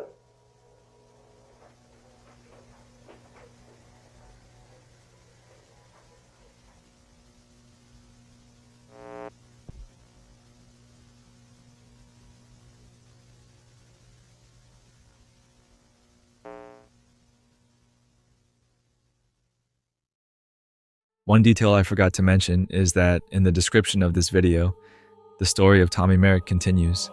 Looking once more at the collection of tapes, Tommy notices some that appear out of place. They are stored in a separate box labeled Alex Williams. Curious once again, he opens the box to find that all of the tapes are labeled as part of a Foundation archive. His curiosity gets the better of him, and he plays the first tape he finds. We finally arrive at the episode that elevates this series to one of the best in the entire genre. Welcome to Volume 1, Foundation Archive. The video begins with a warning for viewers about graphic content, flashing lights, and jump scares. The opening scene shows a dark room with a green hue, where we see Alex Williams, the same witness from the Halloween incident of '86. We learn that he worked for the Lankman Foundation, the same organization that created the rules of the season as mentioned earlier. He expresses deep regret over this decision, and the reasons for it soon become clear. His work began almost at the same time the organization was founded, after being placed under protection following the disappearance of the children. From then on, he was under constant surveillance, as if in house arrest. The foundation offered him a job, supposedly for his own safety. Alex describes the foundation as an extremely secretive organization, dedicated to helping victims of the Veldegun, a term used to describe mysterious creatures haunting Eastridge, like Clyde.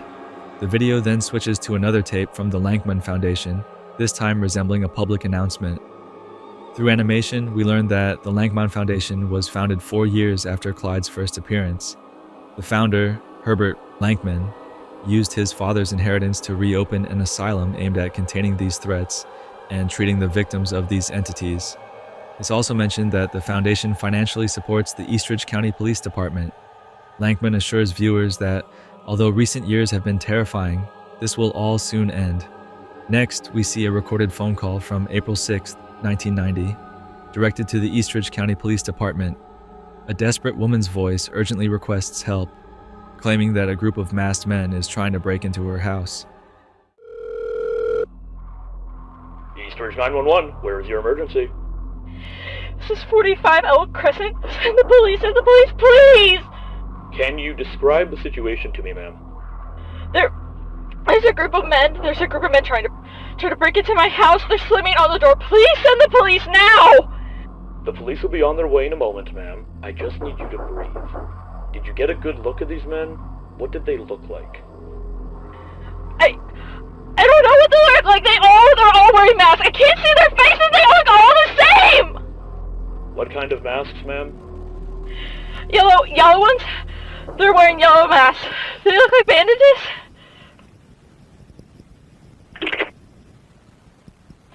Hello? Hello? Is anybody there?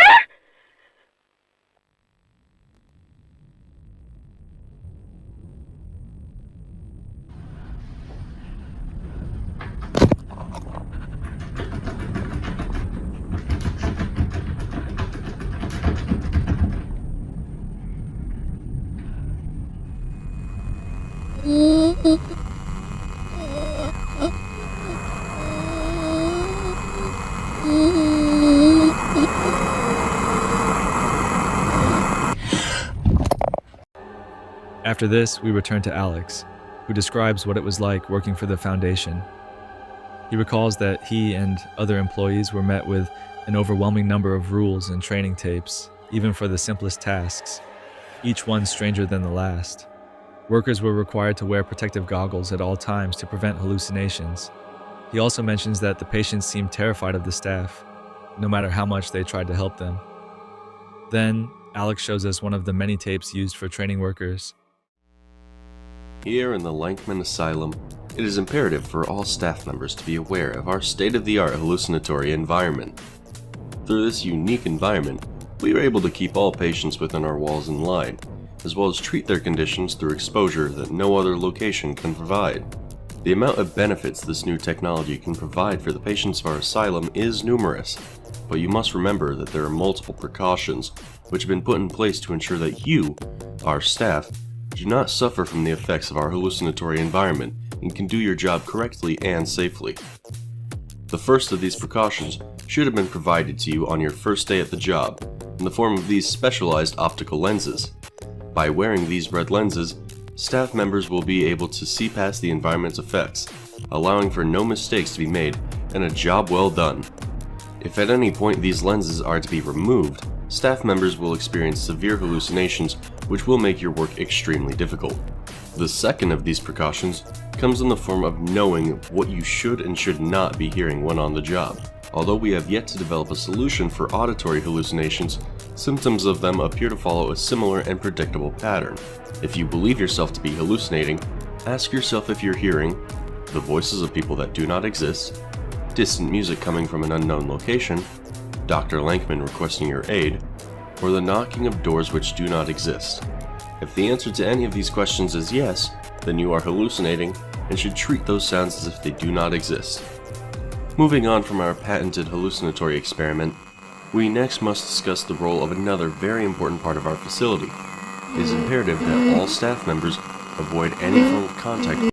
Alex mentions that the caretakers were the most disturbing aspect of working there. These caretakers would often drag patients around violently, which horrified Alex and led him to question the ethics of the Foundation. Eventually, Alex recounts an incident that left a lasting impact on him. One night, he witnessed the caretakers dragging away a woman who didn't seem to show any clear symptoms of physical or psychological issues. She screamed desperately, trying to resist. It was then that Alex realized something was horribly wrong. Determined to expose the truth, he began speaking with his colleagues, but they all discouraged him, saying it wasn't worth it. And in case you hadn't noticed, this woman they mention is the same person from the earlier phone call. She was abducted by the caretakers, but why? Another interesting detail I want to highlight is that throughout the training tape, you can hear several whispers, though it's difficult to make out what they're saying. The first of these precautions should have been provided to you on your first day. Staff members will experience severe hallucinations, which... What do you think they mean? Let me know your theories in the comments section. Despite the lack of support, Alex decided to approach the patients to try to get answers. His best option seemed to be the woman who had been mistreated by the caretakers. In the early morning hours, he snuck into her room with a video camera to record an interview. Please don't hurt me. I promise I'll behave. I don't want to go back. Listen, I don't want to hurt you, I promise. I'm just here to ask a few questions is all.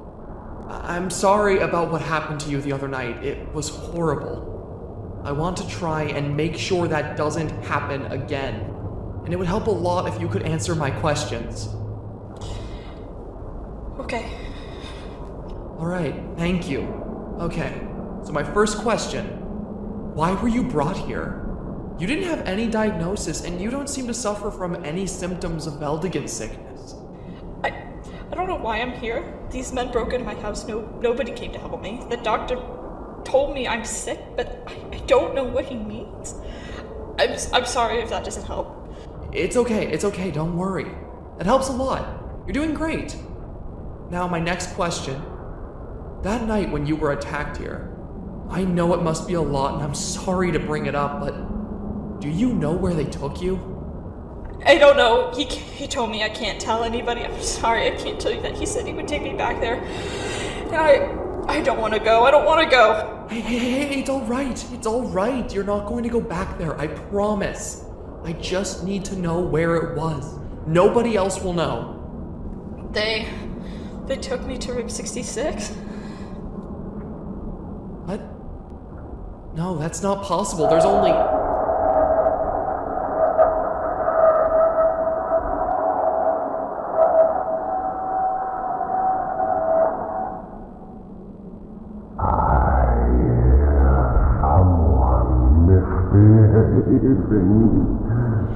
It's him! Just try. He's going to take me back now! Please don't let me take him back! He isn't going to take Don't let him take me back! Don't let him take me back! Wait for a moment, Just think you're doing? From that point on, Alex never saw that patient again. They simply sent him back to work as if nothing had happened. Alex became intrigued by the mention of room 66, an impossible space in a facility with only 65 rooms. The training tape warns that without protective equipment like the goggles, employees might experience hallucinations, seeing things that aren't there, such as rooms and people.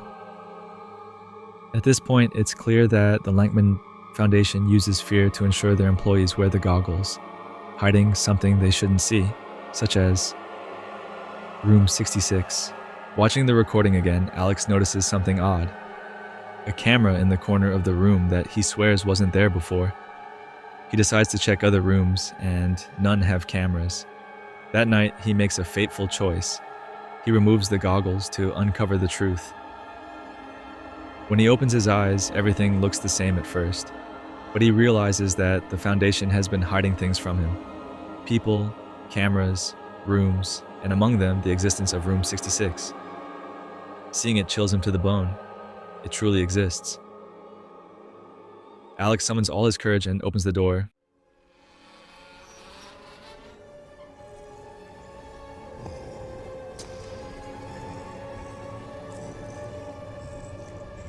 Only to find a place that can only be described as hellish.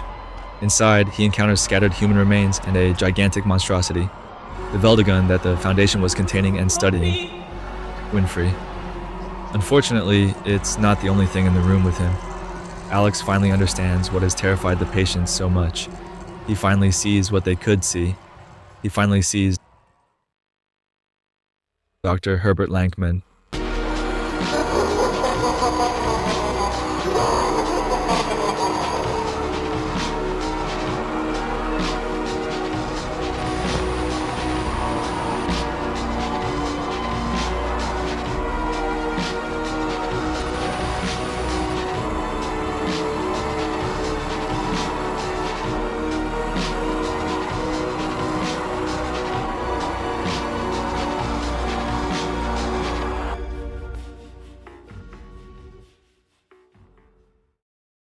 Langman's appearance mirrors the symptoms described in Volume 0.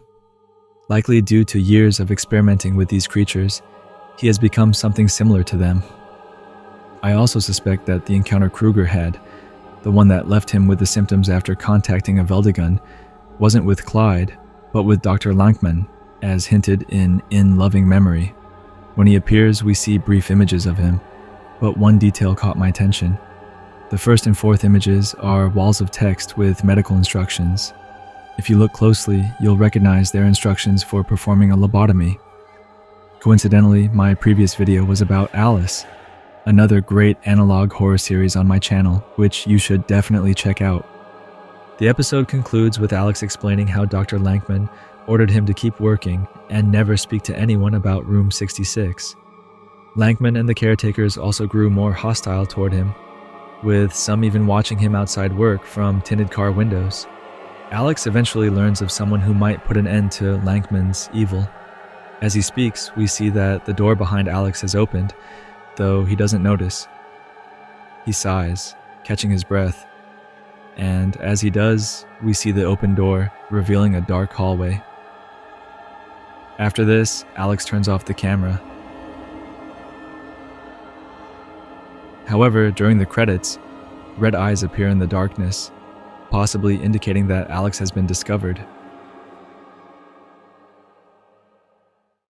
As usual, there's one last thing to check: the description. After watching the collection of tapes, Tommy knew what he had to do. Late that night, he left his house, took a taxi, and headed to the location he'd seen in the tapes. He had no idea what to expect when he arrived. For all he knew, it might not even exist anymore. The thought of what he might find there terrified him, but filled with a new sense of purpose, he pressed on despite his fear. The driver dropped him off far from his destination, unwilling to go any closer. So, Tommy walked. He walked for hours along a dirt and gravel path, passing through an area of the county that resembled a ghost town. It had been so long since he'd set foot there, yet everything felt strangely familiar. The moon hung high above as he finally reached his destination, the Langman's asylum. The building was boarded up and abandoned. a hollow shell of what it once was.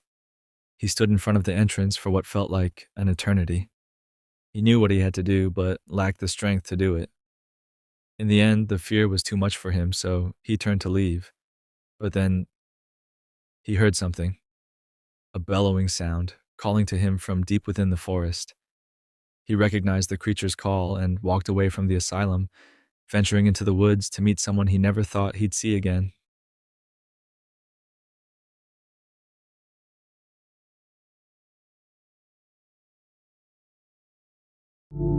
The Boiled One phenomenon and the disturbing world of Dr. Nowhere.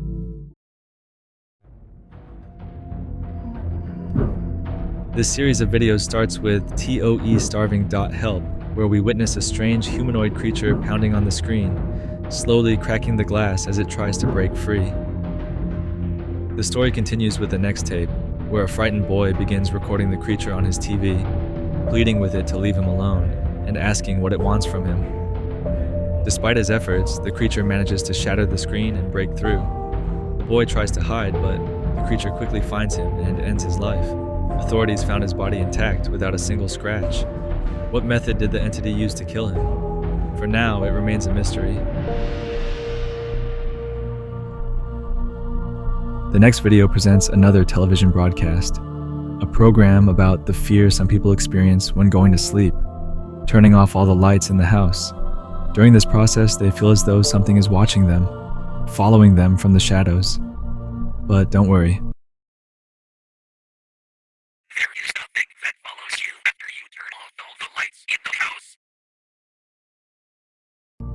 We don't know much about this creature, as its appearance is brief. Now we return to the first creature, as it claims yet another victim. The video begins with a TV program of some sort, but soon it's abruptly cut off to reveal a strange, beating heart. The messages in the program might actually be directed at the creature, and if you look closely, the walls are the same. This entity seems to resemble a small child. However, here comes the crucial part. We see a chat room where a boy receives a message from a friend he hasn't spoken to in a long time. Probably the guy of the first video. As the conversation progresses, things start to get strange, with the supposed friend trying to convince him to start a video call. Despite the boy's initial refusal, he eventually agrees, unaware of the true intentions behind the user, Dominic 9999. The autopsy of the body reveals that everything inside him had vanished completely.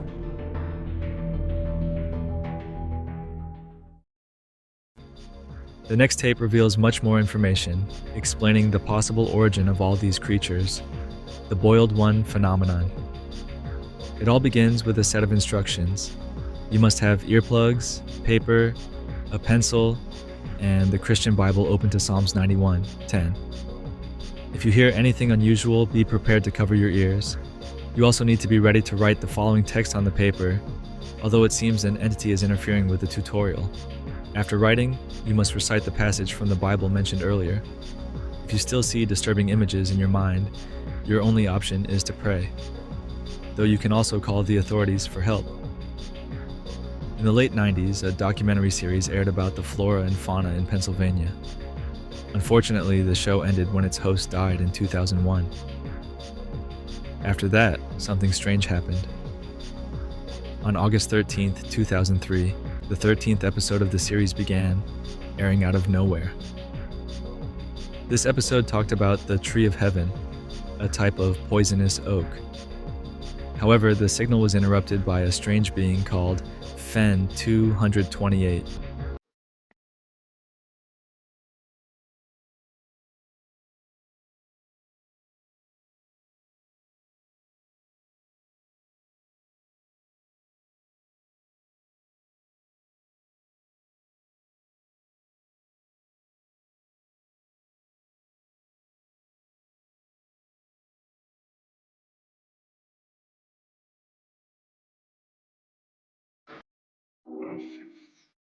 At first, we might think this entity is related to sleep paralysis, a condition where a person, upon waking or falling asleep, feels conscious but is unable to move or speak. This episode can last from a few seconds to several minutes and is often accompanied by visual or auditory hallucinations. The person may experience a sensation of pressure on their chest or feel like they're being watched. But no, it's far worse than that, as we will see later. After this entity spoke, videos of hospital beds started overlapping with the creature's face. Most people recall that Fen 228 spoke in English, but even non-English speakers understood everything. Around 530 residents of southern Pennsylvania watched the broadcast. Some started feeling strange things, like constantly seeing the entity's face everywhere, even hearing its voice. One person claimed that the creature's face was inside their brain, feeding on their spine. Others reported hearing trumpets before falling asleep. Unfortunately for them, this was only the beginning. After the interruption, Ephrata ordered the NERC to cut the power supply to prevent the broadcast from escalating further. During the event, Ephrata took the opportunity to erase any trace of transmission 813, including articles, news, and anything online related to it. However, the damage had already been done. 12 days later, more than 500 people fell into a pseudo-coma, leaving them completely immobile except for their eyes. They could blink, see, and feel everything around them. The US government began investigating this strange occurrence. A common factor among all the victims was that they had watched transmission 813, and although they couldn't speak, they communicated using Morse code through their eyelids. Most interviews revealed little, while others led to the patient's elimination. However, after some time, Ephrata was informed about a peculiar patient, an elderly man named Job Zamperini. Zamperini, a war veteran, communicated fluently in Morse code. His grandson had taken a terrifying photo in their backyard, leading the family to believe the place was haunted, so they called a priest to bless it.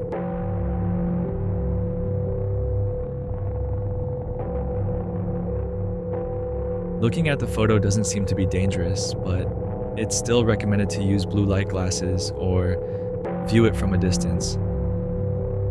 Zamperini claimed that an unsacred entity was with him and would harm him if he described it or revealed what it was telling him. The following is a recording of Officer T. Gomez's interview with Job Zamperini. Hello, Mr. I'm Officer Gomez. Hope you're doing well today.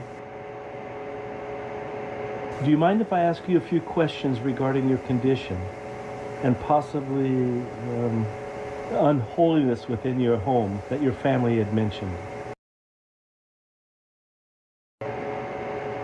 Okay, first and foremost, did you notice any onset symptoms before you lost complete mobility of your body?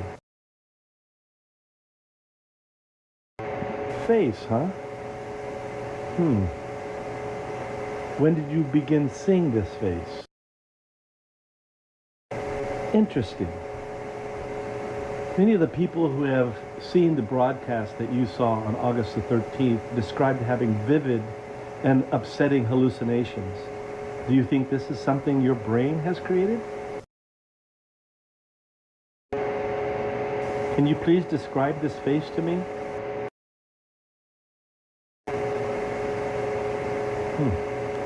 I still don't see it. Have you been having any hallucination aside from the face? I'm sorry to hear that. Are these screams constant? Thank you. You shedding light on this is helping more than you know.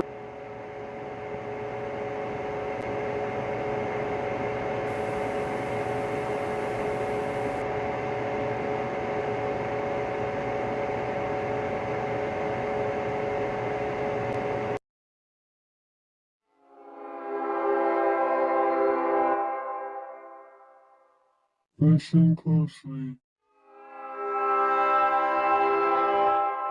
Do you hear it? You will hear the laughter of thousands as the sky opens up. You will hear the trumpets play their happy sounds. The scalding blood of life will pour down onto us all, together, We will be still. Together, a feast fit for a king. Together, welded by love and purest connection. Be still.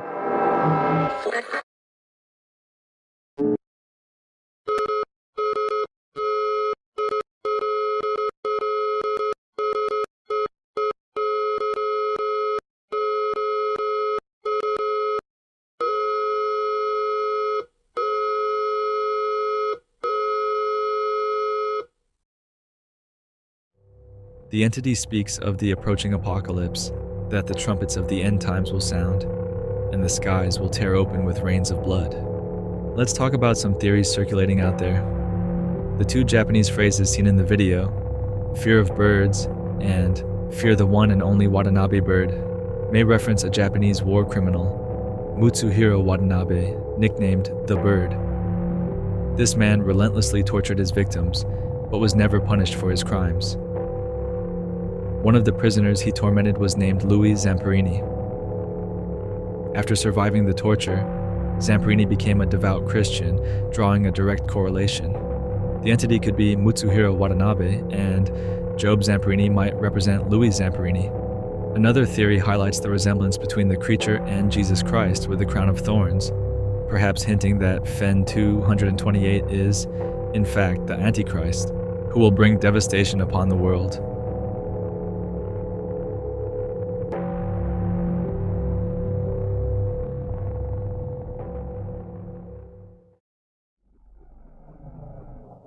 The next video shows a person who, unable to sleep, decides to go to the bathroom only to find that something was already there, waiting.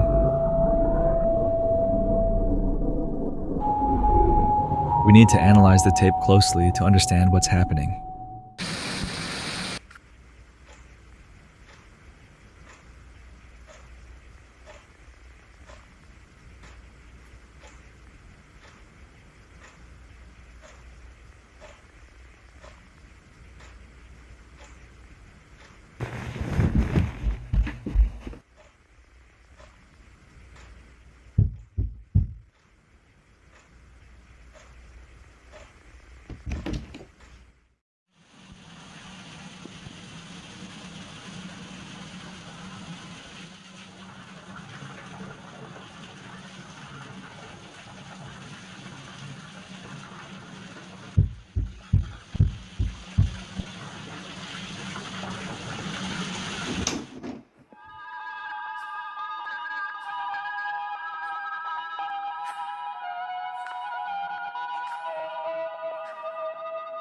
Why did you leave me here?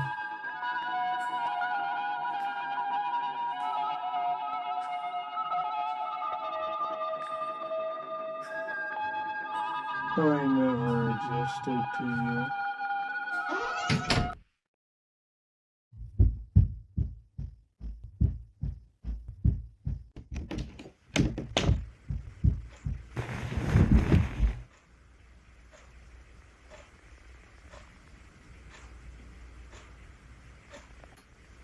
I know you heard me. It was all your fault.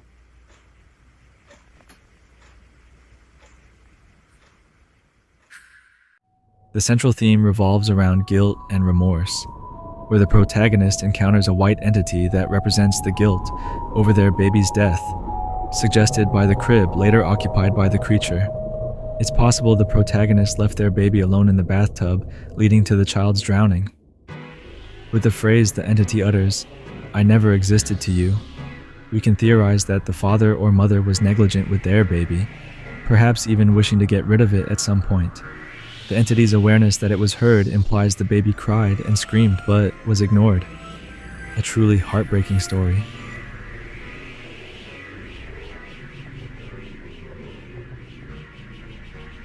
The following video is simply a commercial advertisement to promote merchandising, though it also reinforces the theory of the Antichrist. In the second to last video, a strange entity welcomes us to the Oddity Compendium, where we will learn about bizarre phenomena both within and beyond our universe. These phenomena range from life forms, products, and organizations, to anomalous events and periods of time. Important.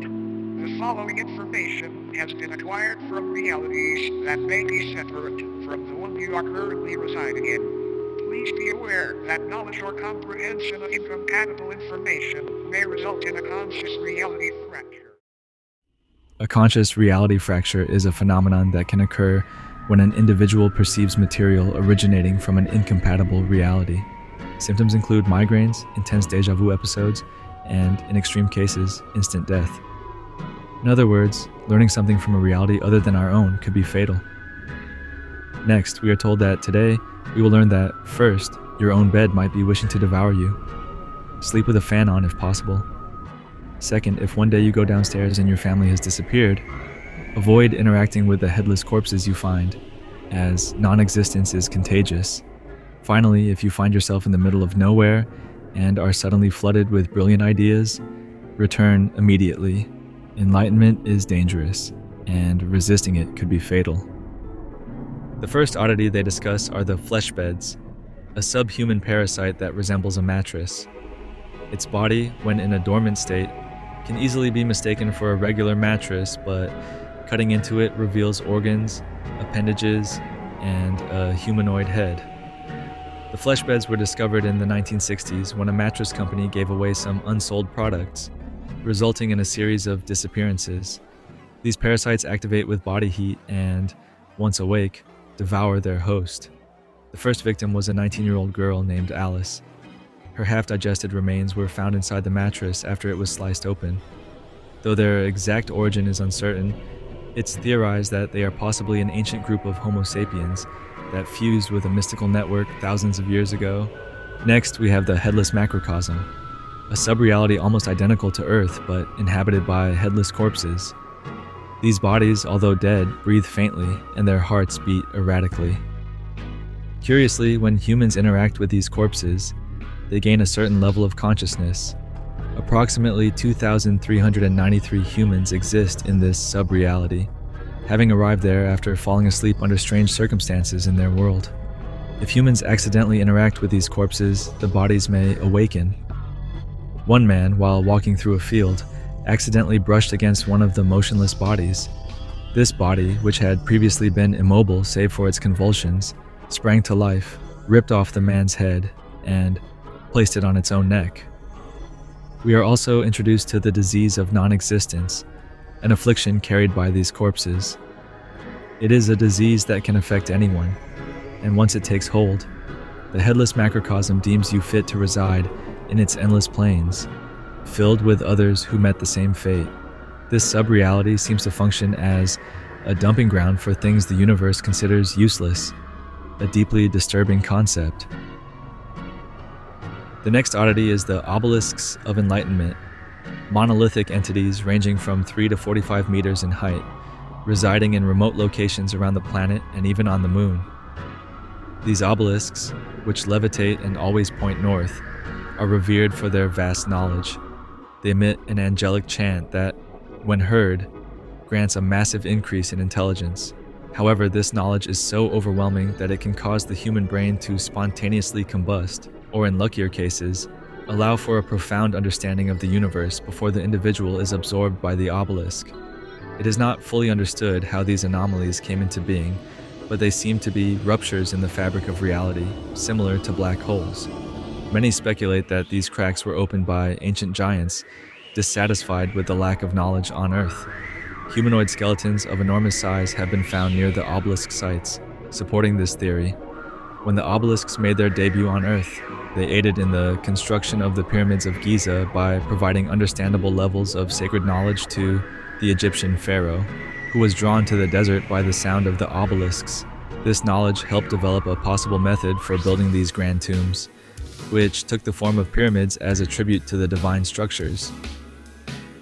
We are then shown a message, perhaps, foretelling the end of the world. Finally, we are introduced to an entity known as Philbus. All of this about Philbus seems to be just a joke on the creator's part. At the end of the video, we are asked to close our eyes, as they will now carry out a cleansing process to prevent us from leaving this experience with any ailments mentioned earlier.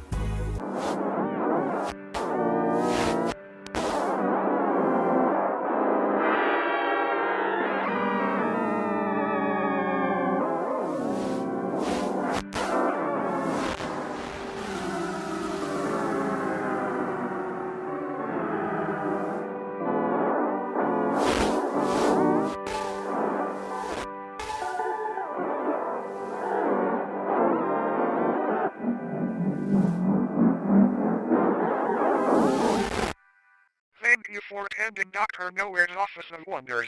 We hope that you enjoyed your stay. The final available video seems to simply be a compilation of drawings by Dr. Nowhere, so it seems we've reached the end for now.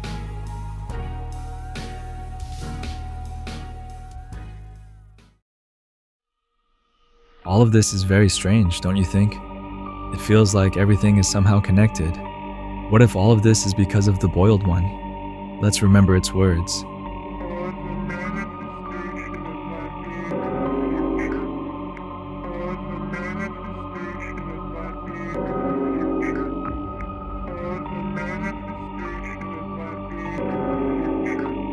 My theory is that everything before and after the Boiled One phenomenon is the result of the apocalypse caused by this entity.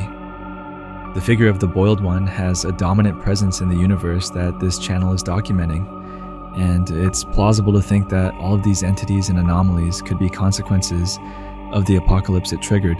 If the Boiled One is truly the origin of these phenomena, then every entity, every creature, could be part of the devastation that follows its appearance. I mean, this seems to be a recording, so it's not far-fetched to think that we are witnessing a universe that has already collapsed, or is in the process of doing so. It's like the pieces are falling apart slowly, and we, as spectators, are witnessing the last remnants of this reality before its complete dissolution. We also have this other phrase that suggests the worst is yet to come, implying that these entities and events are just the prelude to something far more catastrophic. What do you all think?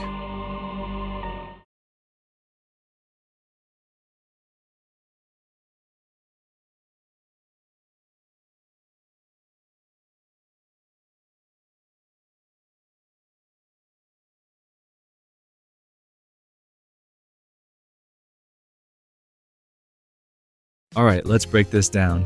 The Sonic tapes, while I find it entertaining and a solid reimagining of Sonic.exe, doesn't quite hit the level of the others for me. Vita Carnis is one of the biggest and most recognized series out there, but I feel like it hasn't fully reached its potential yet. It could reach the level of the top entries if the final reveal is a mind-blowing twist that no one expects, but for now, it stays here.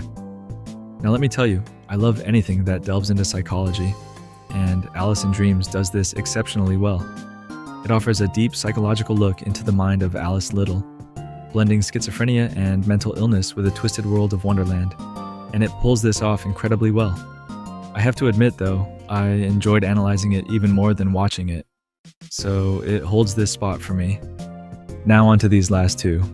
Dreams of an Insomniac is an incredible work, much more professional than Dr. Nowhere's projects. The use of color, soundtrack, atmosphere, the acting, which is amazing. It's all top-notch. However, the universe built around the Boiled One is absolutely insane, in the best way possible, and the creator's way of evoking horror is phenomenal. That said, my idea that everything is interconnected is just speculation, and if it turns out not to be true, it could bring it down a notch, leaving Dreams of an Insomniac as the gold medal winner. What do you guys think? Which series would you like me to analyze next on the channel? Share your thoughts in the comments. And once again, if you enjoyed the video, please don't forget to leave a like and subscribe. It really helps me out. And if you're interested, I have a Fiverr profile where I create high-quality music with artificial intelligence for your projects, like my voice. Wait, what?